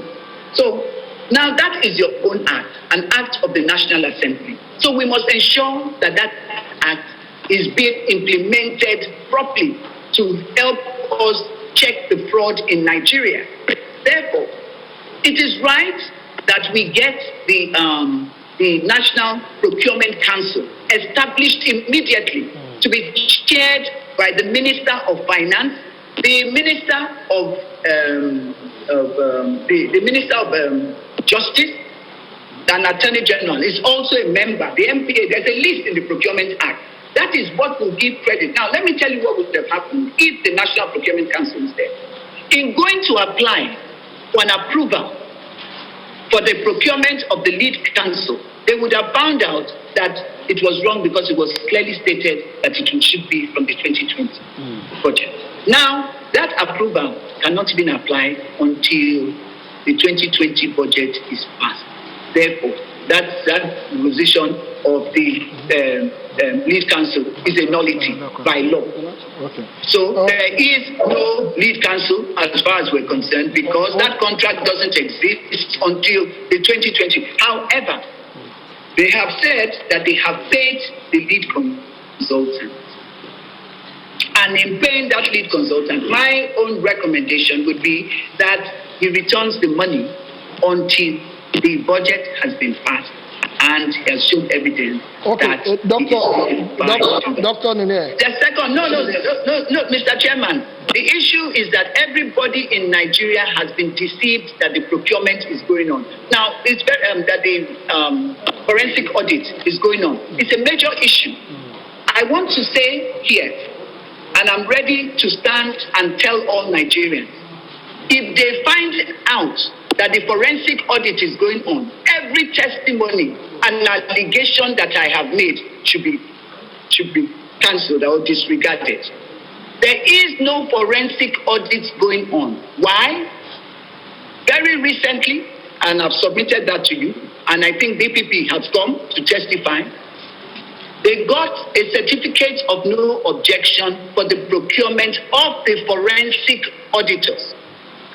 These forensic auditors are the ones that are supposed to be carrying out the forensic audit.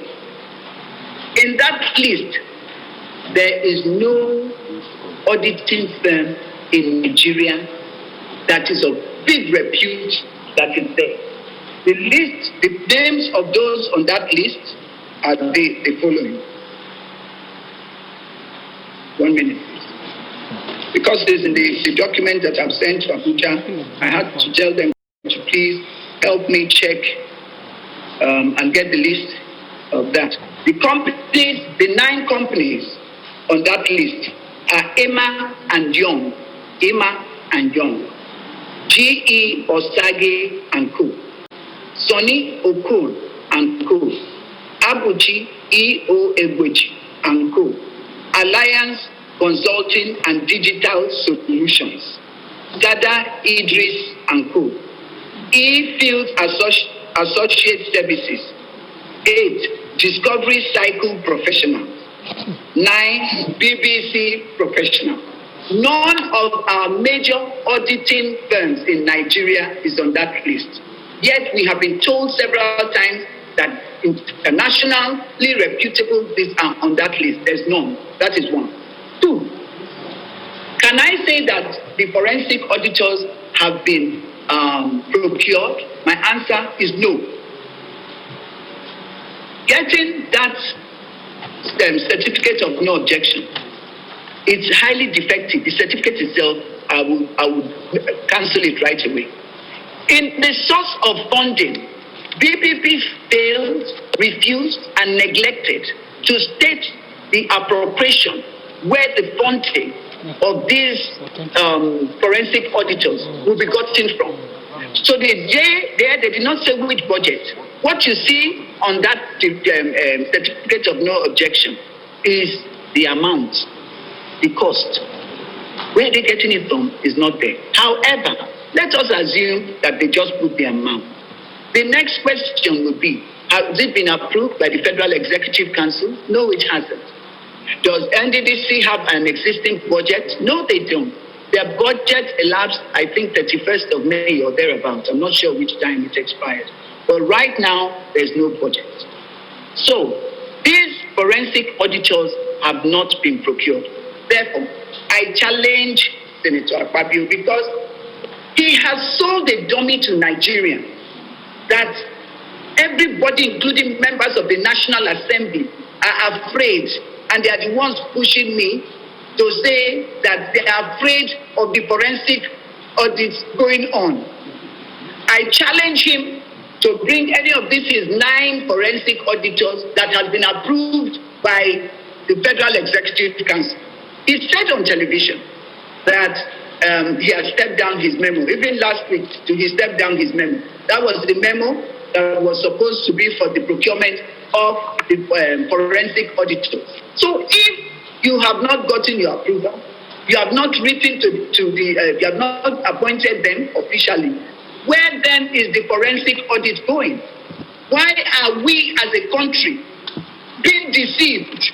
I challenge him to bring one of these Imanko, Okon and Co, to come and say that they are indeed carrying out a forensic. And this is the greatest scam in this country. Honorable Nigerians Dr. actually Joy, believe that the forensic audit is going on. Dr. Joy, from some of the submissions we had, I think I want to say also that they have not asked for the letter from the Auditor General, which is a requirement, a constitutional requirement, that they must ask the Auditor General for the list of auditors.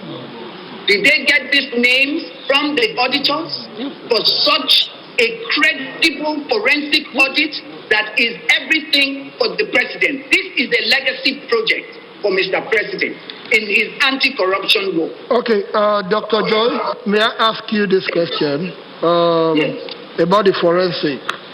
From one of our submissions we had earlier, we learned that the sum of 641 million naira was used by the NDDC for media support for the forensic across the 9 states of the Niger Delta. So, which was paid to ClearPoint Communications Limited. Are you aware of this? I don't know. I don't think that the forensic audits to ClearPoint. I don't know ClearPoint. No. I said media support, contract for media support for the forensic audit. Okay, that wasn't in my time. Okay. MD. No. I don't know anything about ClearPoint. I don't know anybody. Okay. The only thing that I paid for during my time was directly to Vanguard, to This Day and all the national dailies. We paid directly to them, NTA and all of that. And I want to say, part of the things that against me for insubordination was that I refused to carry out a verification exercise in the 9 states. All Nigerian contractors will bear me witness that the verification exercises took place in the 9 Niger Delta states.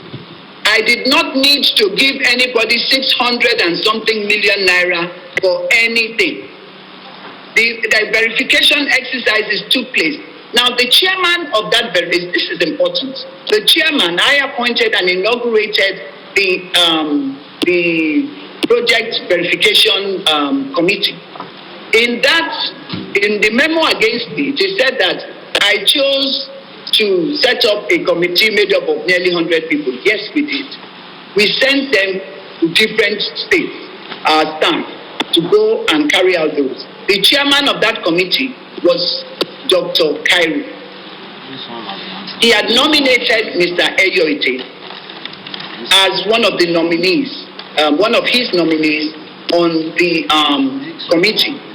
And I said, you can't, because Mr. Eyoite cannot be a judge in his own case, even though the minister asked you to put him on. Why? Because he was the one responsible for emergency contract awards. And so we could not send him. There's a letter which I've also sent to you on that was sent to him. This verification exercise, the next day, Dr. Cairo never participated in that exercise. When they came back, they wanted to give a special verification to some contractors who refused. And this is important, sir. In your investigation of this corruption going on in NDDC, this might help you. What did we find out in that exercise? One, contracts were given out to some companies that were not registered. Some companies got registered after they were awarded the contract. Two, in some cases, contracts were awarded before the designs were given. So you found out that most of the projects were abandoned, which is like what you have in Port Harcourt, at the old Port Harcourt General Hospital that is near the Civic Center. You see a big building there, and the contractor says he couldn't finish it because by the time the design came out, he couldn't go. How do you give a contract awarded without a design? And the most notorious one was that during that exercise, we saw like there were situations where you had 10 to 15 companies having IPCs for the same project. So, Road Peter on Street 5, 2 kilometers. There will be 15 companies that have been awarded that same contract. How do you afford that? So those are the issues that we need to look at. Those are the contracts that we look. So when you say these contracts were given, now I want to say something. Files got missing. Files got missing when we started this verification. I had sent out a memo that no file should be taken out of the commission. You'll be glad to hear, sir, that as soon as I sent out that memo, files were taken out by the EDP and the EDF. No, Dr. Joy, please. Yes. The issue of the file you raised now is a key issue. Yes. Because of our time, you said files were missing. I mean, yes. They took files or something. Yeah. I want to say that if you look at the Nigeria Criminal Code Act, the government, all those documents, when you steal the government's document, it is a criminal offense. So those files were taken. And at that peace meeting that I've been talking about, I raised the issue of the missing files. And I confronted Mr. Akpabio that you'd collected files, you told the EDF and EDP to take out these files at the weekend. I am assuming that these files are for contracts that when he was governor, when he was senator, and of course the 30 contracts that he was awarded in Distillation and Water Hyacinth when he became the minister. Sorry, who awarded the 30 contracts? You spoke about 30 contracts now. It was Chief Sese, who was in charge for Water Hyacinth and Distillation, which is why you, sir, you were part of those that asked for that thing not to be paid. Thank so you. You know about it.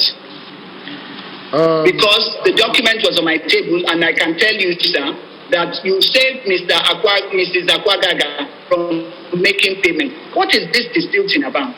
Distillation is moving sand inside the water. Does it make sense? If you push the sand, the water will bring it back. Is that what you give a contract for? So he was awarded 30 of those contracts. How much was the average cost of a deal of each of the contracts? I'm under oath. I don't want to say what I'm not sure of specifically. Okay. Dr. Joy. And those files, Mr. Akpabio admitted that he had called them to return the files. When I came back, I've also sent you the letter that I wrote to the two directors, executive directors, to return those files. It's a criminal offense to have collected those files. And before I go, when I refused to do a lot of things, I have no reason to start looking for blood money because my last child is in final year law. I've got 4 children. I just wanted to write my name in diamonds. So when I refused, Senator Akpabio says I have poverty mentality. How can I have poverty mentality? My father is Senator Nuni. Why would I have poverty mentality? Even on my own, I think I've tried. I refused. He said the only condition for us to work together, if not, he was going to remove me, was if I take the oath, go with him to Uyo to take the oath. It's very important because if I allege on television, and I don't say this because it is in course of my work. So calling me a criminal, I did this, doesn't mean anything. It is criminal under a criminal code act for you to even suggest or force me to try to take an oath. It's 7 years imprisonment. Me, I'm calling on the police to investigate that. Calling me when I refuse to take that oath, and I need to repeat this under oath. At the meeting in the villa, before Mr. Sadiki Abba, who is the SA domestic to Mr. President, and Alhaji Mekam, is the AO of the villa. Akpabio asked me to take an oath if we wanted to reconcile. unfortunately had not told these people about him telling me 3 times before. He was the one that now brought it up. And let me say this, the reason why he has been unable to write on any paper that he never told me to take any oath is because the 2 gentlemen are credible people in society.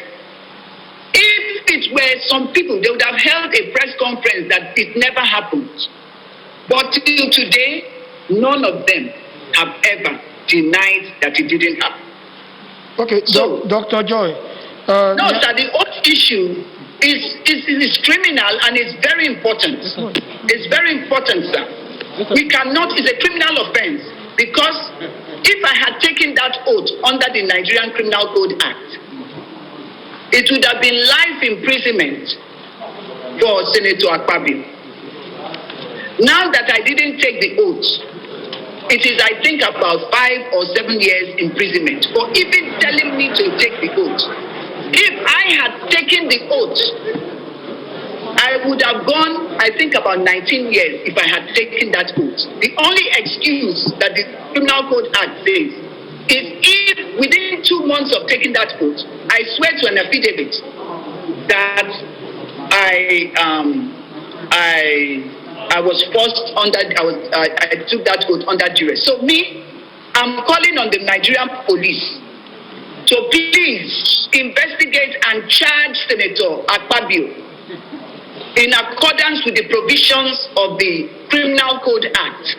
1, for stealing the files of the NDDC for the businesses and contracts that he has not executed. 2, for telling me to take that oath. 3, I have and I've submitted to you the text message that he sent to me from his mobile phone saying that I'm Ogoni and that my people have not allowed them to take oil. And he said, one Mr. Etu, who he wanted me to appoint and I refused to be my SAU, sent it to him and he said in his words, he who lives by the gun shall die by the gun. Now, in the Nigerian Criminal Code Act, it says any threat on a traditional chief. I am a traditional chief. I hold the highest title of honor in my native Ogoni land, Benin. It says any threat on me and my people, life imprisonment. I want the Nigerian police to also take this up for threatening me. I've also submitted to you, and I'm hoping that today I will send in my own petition to the Nigerian police. Okay, Dr. Joy. Dr. Joy, can you, some few questions, please. Can you confirm to Nigerians, can you confirm to this honorable committee that in your tenure, you spent only 8 billion naira, as you said? Because from the Central Bank of Nigeria statement and the statement from the Accountant General of the Federation, what we have as expenditure till date from your time as IMC is 81.5 billion. So are you saying of this 81.5 billion naira, 8 billion was what you spent? Yes. 8 billion on the 2 bridges, on the medical equipment, which I handed directly over to the governors. I did not pay for the drips and all of those ones that had expired. In fact, the governor of Edo State nearly rejected some of the medical equipment. And I want to say this, and it's very, very important. I submitted that to you. This payment for the medical equipment, Mr. Chair. Go on, please. Please go on. The payment for the medicals, Senator Akpabio, and I've sent you that, and we have at the commission minutes of our management meeting. He had asked that I use those equipment that I installed. Cairo says that I did it, none of them knew. I was not responsible for the warehouses. The warehouses are under the EDFA, which is admin. Now, Senator Akpabio says, go and get a contract. Get a contract, 5 billion, 5 billion. I said, sir, I cannot do that contract. We have those things in store. Why would I award any other contract for the 5 billion? The whole idea was to use this as part of that contract. I have the documents. When we held the management meeting, we wanted him to write it himself because he wanted me to award a contract for what is in the store. How can I award contract for what we have in store? I said I will not. So we held a management meeting where we all agreed that is over my threshold. So, Madam, you will write to Senator Akpabio himself. Let him write to us to award this emergency contract. We wrote to him, I've submitted it to you also. We wrote to him, no reply, because he doesn't write anything for you. You can imagine if I was a very good MD and I obeyed him and used what is in store for that. So I only spent 8 billion. Okay. I'm happy that you have the CPN payment. Dr. Joy, you spoke about certain amount of money in the dollars account before you left, that you did not change the money from the NDDC's account to Naira before you left. Can you tell this committee how much did you leave in the dollar account before you left? How much did you have? Since I'm under oath, I do not want to be specific because honestly, it's in the documents that you're going to have. I don't want to say anything that will put me in disrepute. That I said this, the whole world is watching. I cannot be specific. However, I want to tell the whole world that I did not touch $2, $1. Okay, that is well noted. Then, did you pay any money for the forensic during your tenure? Sorry? Did you pay any money for the forensic audit during your tenure? I did not pay any money for the forensic audit because from my time there has been no forensic audit till today. I did not pay 1 naira for the forensic audit. Okay. 1 naira Dr. has not been paid by me for the Dr. forensic. Joy, you spoke about the verification exercise that was carried out. How much did the verification exercise cost the commission under your leadership? I do not know. The only thing that was paid out was accommodation for the people. Did you engage consultants? Did you? Yeah, I cannot. No, I cannot say it. No, did you engage consultants for the purpose of the verification? No consultant. The only people that went with us were the police and the DSS. And the DSS gave their reports because we wanted to make sure that even our staff did not compromise. Okay, did you? And after that, the DSS, I did not engage any consultants to carry out the verification exercise. Okay. There is this allegation from some of the submissions that we have, and in the media and from some stakeholders, that any payment that you made or NDDC made, that 20% must be collected from the contractors. Is there any face to that? I cannot say that. I will not say that any payment that was made by me, Senator Akpabio collected. No. I mean, you are being alleged. No, not Senator Akpabio. You as Dr. Joy Nunez, that for contractors that were paid, 20% were remitted back to you as kickback. How true is that? It's not possible. If I wanted, it did not happen. No contractor gave me 20%. And I want to say this. If I was interested in making money, I was doing a renovation in my house. Contractors came up with all kinds of furniture. Versace, they wanted to buy for me. I did it. In fact, Senator Akpabio said that I have demystified the position of MD because I personally used to go to the building materials market myself to go to buy. I did not take 10 naira from any of those contractors. As for those ones, everybody talks about those ones for the medical equipment. It's important to tell you why I even agreed to pay those people. Now, when we went to the warehouses and found out that some of those things in the warehouses had expired, we had emergency boats that were warehouses for like 10 years. Boats. We had trucks. I insisted that these things should be distributed in the 9 states. These contractors now stopped us on our way to Imo State. The governor of Imo was Emeka Ihedion.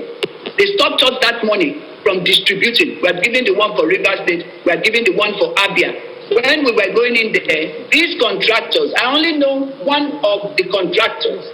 I only know only one of those contractors. All the other contractors were paid. I've never seen them in my Dr. life. Joy, that is well noted. Finally, Dr. Joy, as a former acting managing director of NDDC and a testifier before this committee, what are your recommendations to this committee for the way forward of NDDC? Well, firstly, I would like to see the forensic audit really take place. It's something I would like you to recommend to Mr. President that we write in accordance with the provisions of the Constitution to Mr. President, the Auditor General, to give you a list of certified forensic auditors in Nigeria, so that we can get them quickly to carry out a proper forensic audit of the NDDC. And mind you, the audit is not just financial.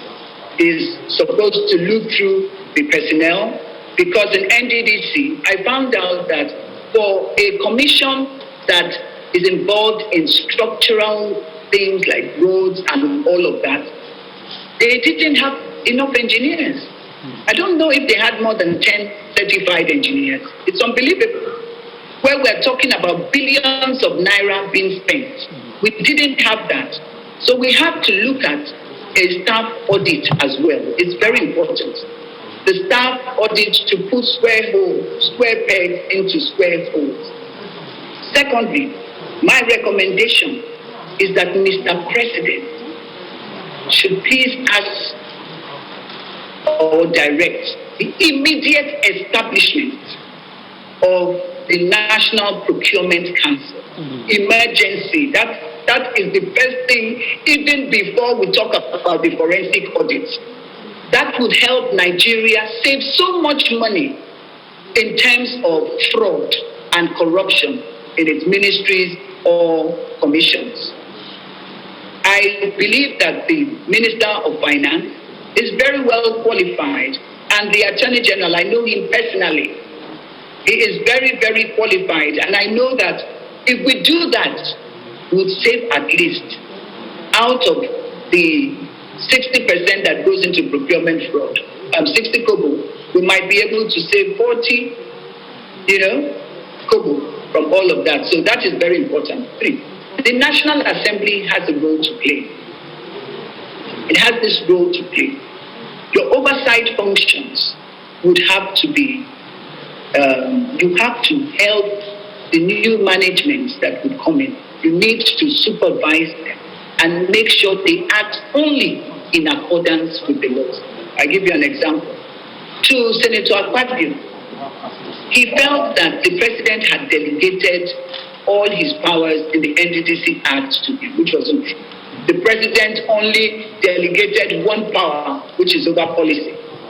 But he felt that he also had the power of the board. You heard him on Arise saying most of these directors that he removed, they are very lucky. They are still there. They are paying them even if they are on leave. The question is, on what basis did the lead consultant write or send those directors on leave or on compulsory retirement? Based on what reports, since there's no forensic auditor?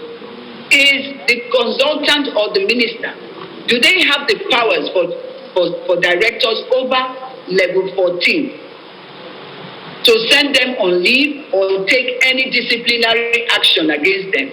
The only power to promote over level 14 lies in the Civil Service Commission, the chairman. So we need you, the committee, has to make sure that anywhere that the minister supervising, or it must be in accordance with the act. There must be a reorientation for the ministers, for supervisory. We didn't really have this sort of problem from the records that I saw when the NDDC was under the office of the SGF. Because he knew that this was the right thing to do. My recommendation would honestly be that the NDDC be taken back to the office of the SGF, because the SGF is very, very busy. He won't go out of his way to start looking for NDDC money. But what we see here is that Senator Akpabio, who has been governor, he still has in his head that he's still a governor, you just do this, you just do that. His budget is like 20 billion. How do you want him to service to supervise a commission that is talking about hundreds of billions? It can't work again. So we need to look at all of those things. But what happened yesterday, just for you to help to raise this issue, when I was brought in to NDDC, and at NDDC, I want to make this clear. Senator Akpabio, when he saw that I was not cooperating, refused for them to give me an official vehicle. I want to say before Nigerians, I didn't have an official vehicle. When I first came in, there were 2 bulletproof cars that I was using. On one of my trips to Abuja, and this is for my security, that's what I'm saying, a gentleman met me at the airport, said, Madam, you don't know me. I said, I'm one of your contractors. I said, how are you? And he said, I'm the one that gave you the car that you are using. I said, what? Using a contractor's car? And I'm supposed to superintend over a forensic audit?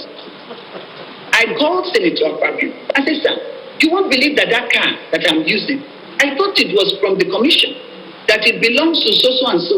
He said, no, don't worry, the man is a very good man. I asked him to. I just kept quiet. When I got back to Port Harcourt, I returned the car. The second car till this day from another contractor is still at the mechanic. In fact, after what happened yesterday, I've asked them to go and collect it so that I can keep it safely in case they ask and they don't say because I wrecked the car. I returned both cars. Now, the police that were my police audits, they were sent to my office by Akpabio's former ADC when he was governor of Akwa Ibom State. I didn't know that. So, if I went to Peter's house, if it's a perceived enemy of Senator Akpabio, he will be told that I am right now in Peter's house. I give you an example. I went to see Mrs. Silva, who has been my longtime friend for over 20 years. Senator Akpabio said, yes, you went to see Mrs. Silva. Do you know the husband said this affair and that? You must not go there again. I was at the airport. They told me, one Takuku's driver told me that, madam, Mrs. Amechi is inside the airport. I walk in to go and greet Mrs. Amechi. Before I get to the gate, Senator Akpabio calls me, yes, we went to have a meeting with Mrs. Amechi because we want to plan against my presidential.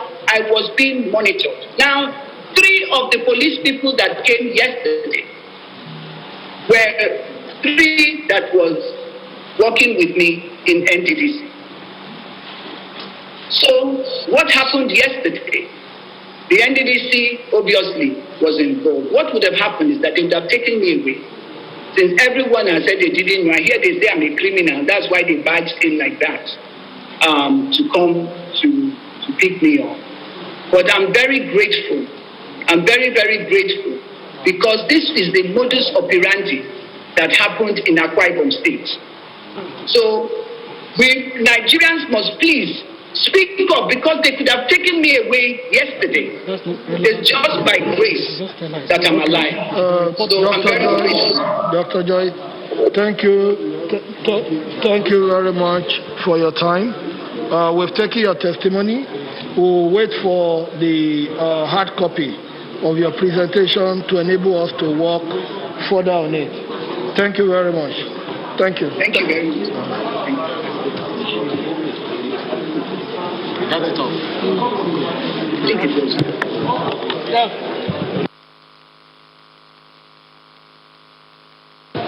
Can we have the lights on, please? The lights.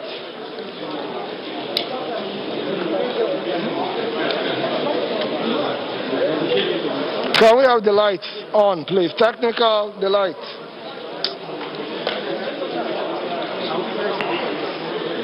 No. What, is it for me? What's your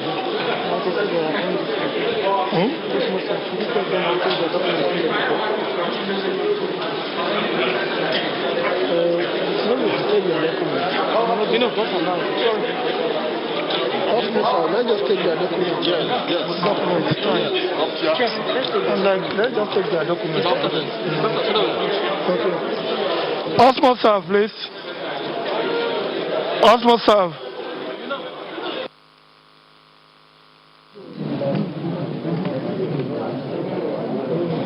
Osmo serve.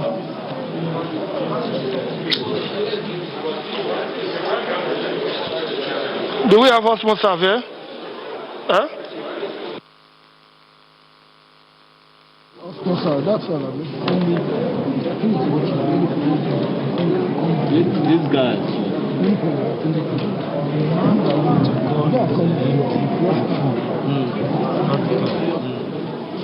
have this guy for call is empty. I know. Okay, let me know how it is.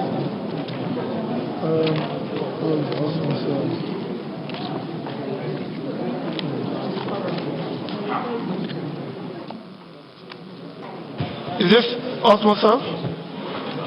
Okay. Can you introduce yourself, please? Oath, please. Oath.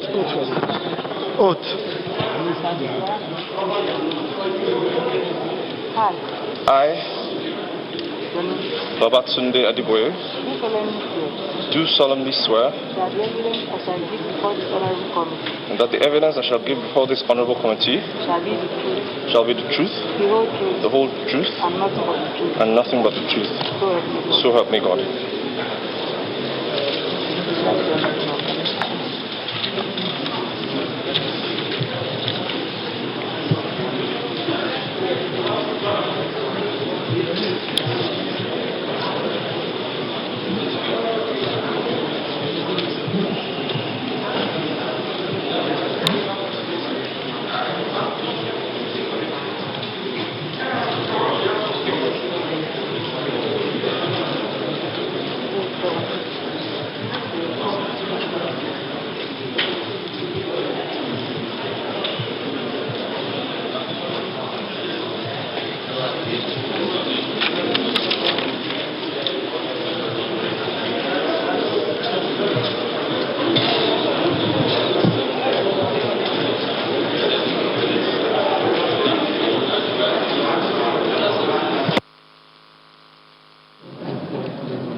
Take your number from my friend, so I'll send you a text.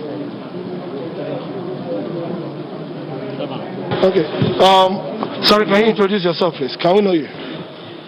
My name is Babatunde Adiboye. Please, hold on.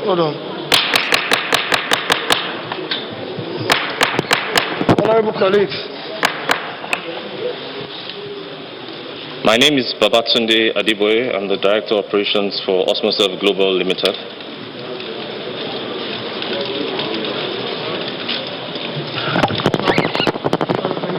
Can you come again, please? Sorry. My name is Babatunde Adiboye. I'm the Director of Operations for Osmoserve Global Limited.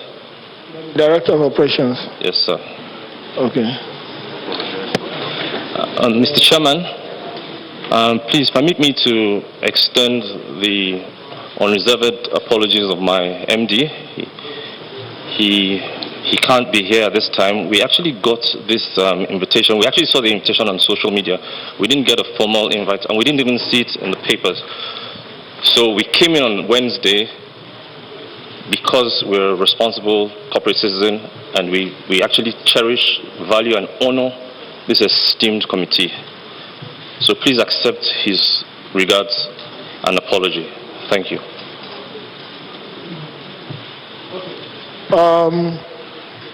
Honorable colleagues, is it your opinion that we take him? Honorable Victor Mokolo.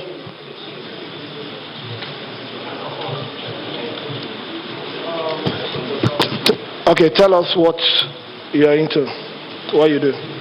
Osmoserve Global Limited was incorporated in 2003. Sorry, you might need to speak a bit louder. Speak louder. Osmoserve Global Limited was incorporated in 2003, 17 years ago, with a focus on general contracting, civil engineering, procurement, and logistics. They have actively been partnering with the Niger Delta in development of projects very timelessly. Osmoserve has partnered with a number of other institutions and has always had a track record of delivering their projects very timely, effectively, and in most efficient manner. Okay, because not to waste your time and our precious time too, can you tell us the project, overview of the project you did for NDDC? Which particular project, sir? With respect to COVID-19. Okay, we did, we supplied medical equipment. It's the contract for the emergency supply and delivery of medical equipment and consumables to the NDDC warehouse in Port Harcourt. Okay. Go on, please. Yes, so we actually supplied medical equipment to the NDDC warehouse in Port Harcourt. The project was actually in two components: medical equipment and then logistics. Sorry, when you said two components, two different letters of award? No, one contract, but I'm saying the breakdown were in two components: the supply of medical equipment. That was Bill 1. Sorry, did you bring your incorporation papers? Yes, I'll give you all the documents you want. Okay. Did you bid for this job? Was there a tender process? Mr. Chairman, I am under oath. The procurement process I'm not competent to speak about. I'll be honest with you. The procurement of this particular contract, I am under oath. I am not competent to speak about it because I was not a part of it. So that means you're not competent. You're not competent to represent the company. I want to talk about the delivery of the project. That's what I'm... No.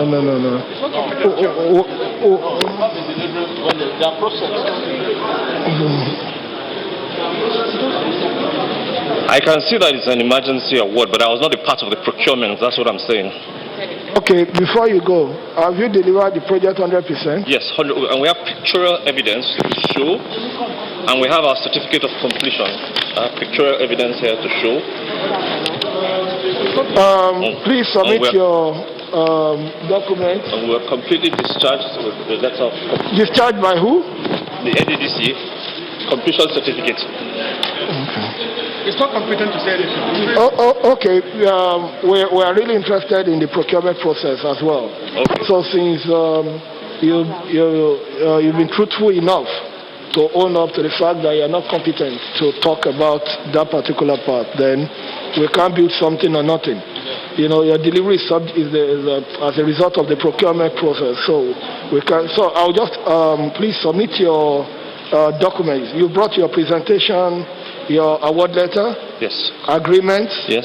Right. Yes. And okay.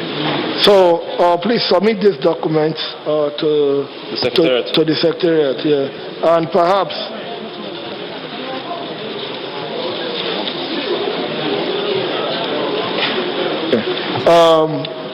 Osmoserve. Yes, sir. Okay, Osmoserve. It's not competent. Which question do you want? It's not competent. It's not competent. No. The chairman should rule on that. No, the chairman should rule on that. Also, sir. Yes, Mr. As I've said earlier, very clearly, submit your documents to the Secretariat, and on Monday, the committee will love to see those that are competent to speak about all issues, including procurement matters. Thank you. As the chairman pleases, thank you very much, Honorable Committee. Yeah, Honorable Maki, please. Yes, okay, sir. Mr. Chairman, my honorable colleagues, I remain Abubakar Maki Eleman.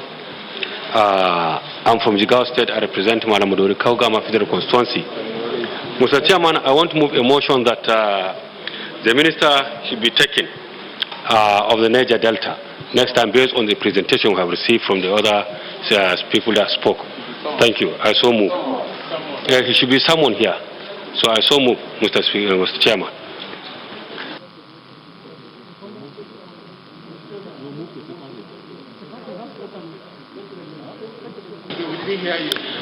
Mr. Chairman, I think I want to move a motion that there is need. Mr. Chairman, my honorable colleagues, I'm Abubakar Maki Eleman. I represent Malamudori Kaugama Federal Constituency. I'm from Jigawa State. I want to move a motion that there is need for us to summon the Minister of Niger Delta to this committee. I so move. Thank you. Deputy Chairman, my name is Honorable Princess Miriam Odinaka Onoha. I represent Isia Lamba, Nonimo, Okigwe Federal Constituency. I'm from Imo State. I rise to second this motion that the Minister of Niger Delta be summoned to come and appear to answer to some of the questions bordering his persons. I so second. On Monday, I so second.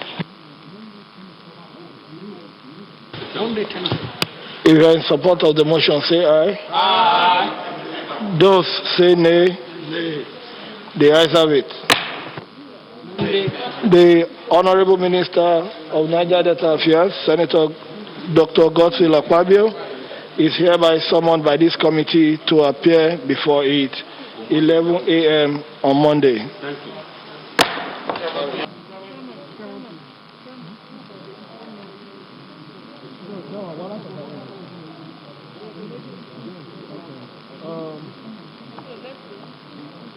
Sorry. We're most likely. AHR Global. AHR Global. Let him just submit his documents and go.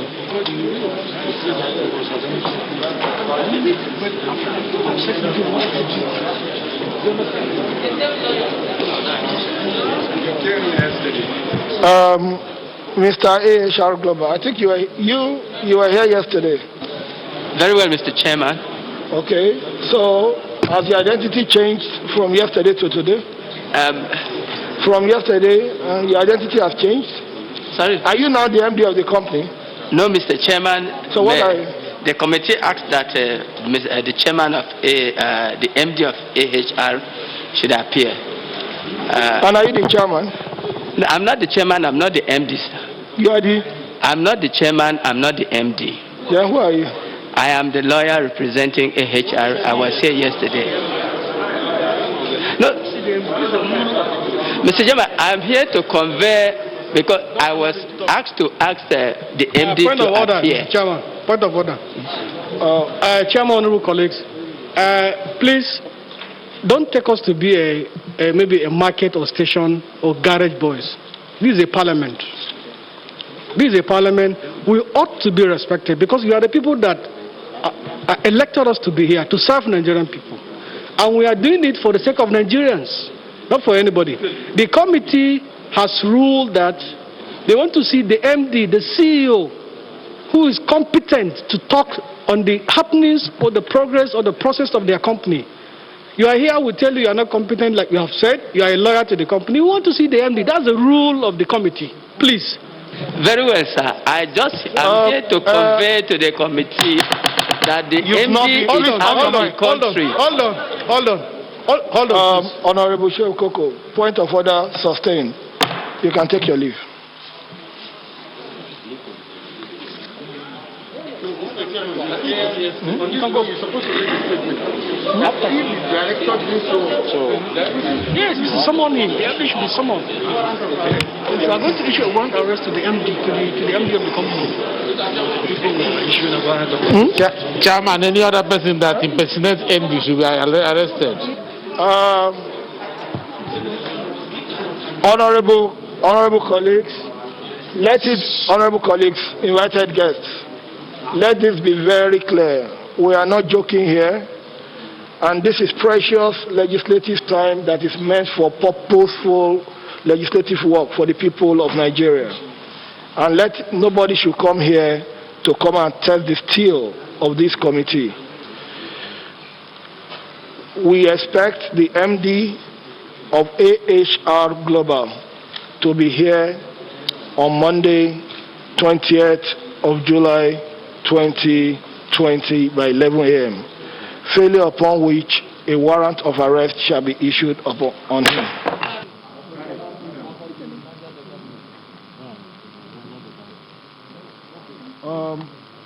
Roadmap.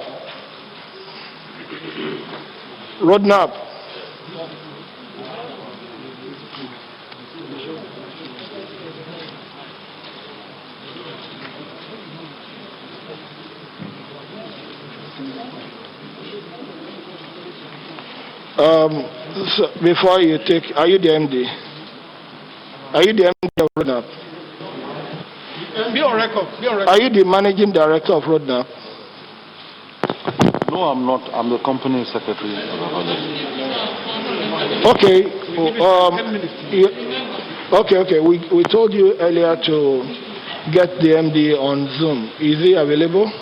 No, he's not available. He's not available. Yeah, because he... Okay, never mind. We'll take him on Monday. Thank you.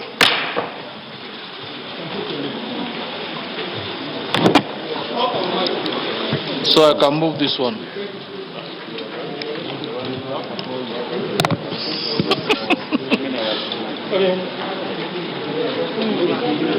Chairman. Closing remark. Okay. Honorable Ben.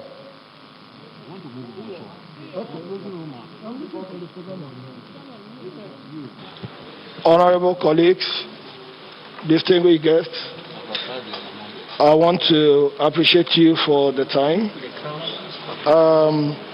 I want to appreciate you for the precious time we have invested in nation building. And may I expressly say this, parliamentary work are not meant to be done on the streets. They're meant to be undertaken in the hallowed chambers of the National Assembly. Yesterday, I received a notice that some people went to mobilize some protesters and did banners as if they are in my support, thereby trying to create a scenario of the chairman of this committee disrupting public peace.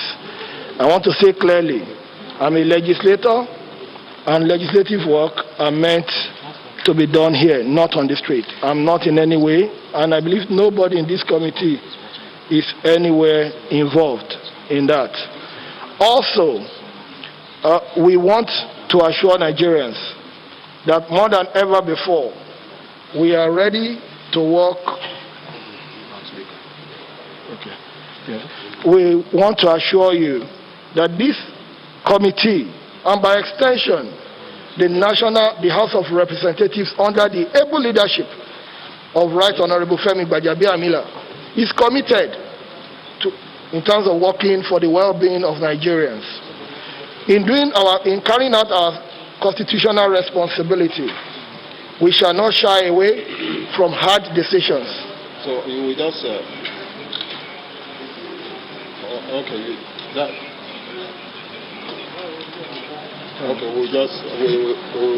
you will just talk to it. Your Excellency, sir.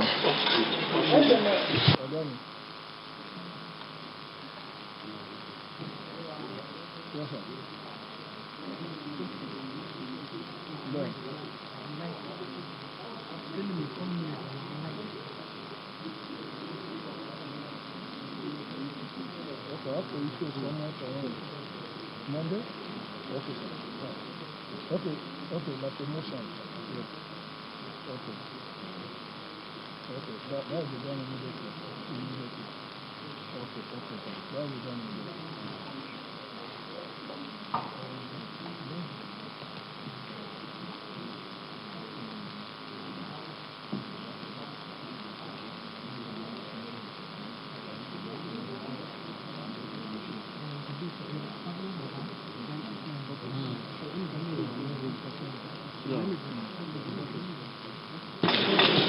We are from the place. Yes, I don't mind. Point of order, Mr. Chairman. At yesterday's sitting, we had an experience of the acting managing director of the IMC of the NDDC work out on this committee. I move, Mr. Chairman. I am Francis Ejirogane wife. I represent the entire people of Ugele North, Ugele South, and Uduam from Delta State. I move that the MD of the IMC of the NDDC appear before this, be summoned and appear before this committee on Monday by 11 a.m. Without fail. I so move, Mr. Chairman. Thank you, Mr. Chairman. My dear colleagues, I am Honorable Ben Rolands Igbakba. I represent Ethiop East, Ethiop West, and by the special grace of God, we are from Delta States. I hereby second the motion for the reappearance of the head of the IMC of NDDC to answer questions from this committee on Monday the 20th by 11 a.m. I beg to second. If you are in support of this motion, say aye. Aye. Those against, say nay. The ayes have it. MD should appear.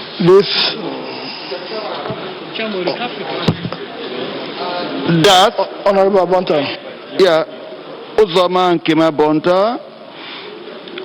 Having regard to the motion adopted now, I further move that service of the notice of the summons should be via electronics, publications, and all whatnot. For avoidance of contact, it should be by adverse of state service. I so move.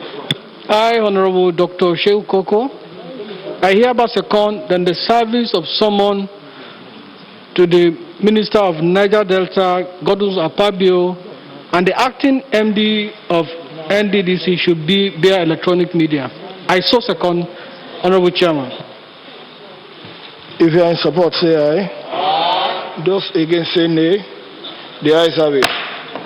The acting managing director of the Niger Delta Development Commission, Professor Keme Badimo Daniel Ponde, is hereby summoned to appear before this committee on Monday, the 20th of July, 2012, at 11 a.m. Via electronic and substituted means. I hereby rule. Sorry. 20th of July, 2020. Mr. Chairman, please, if you may allow me, procedurally, we're supposed to have resigned the decision of yesterday on the motion for arrest before this summoning. The arrest motion that is existing, we're supposed to move to cancel it before this summoning. Honorable Ben.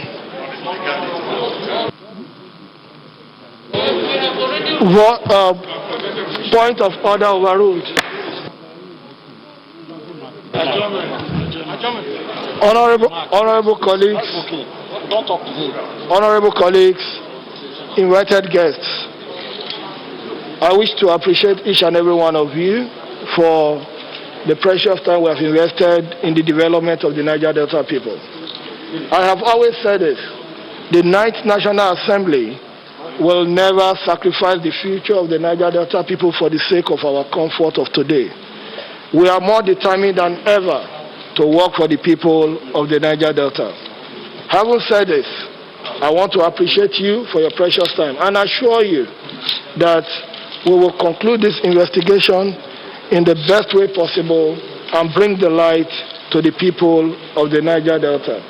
Once again, I wish to appreciate you for the precious time.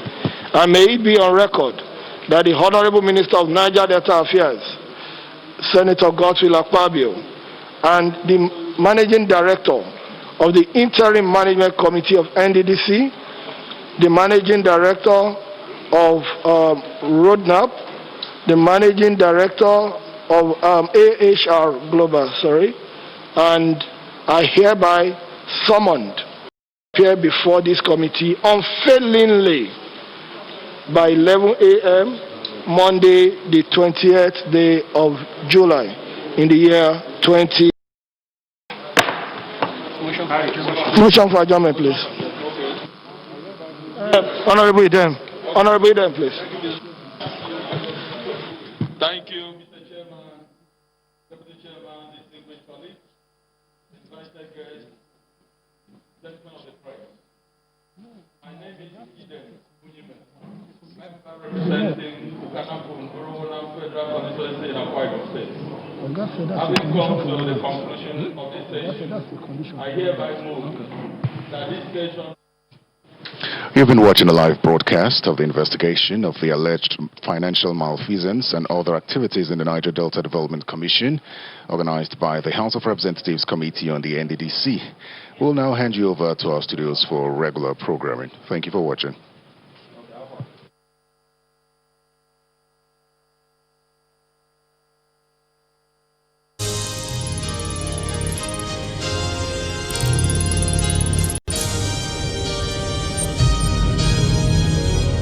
You've been watching a live Channels Television event.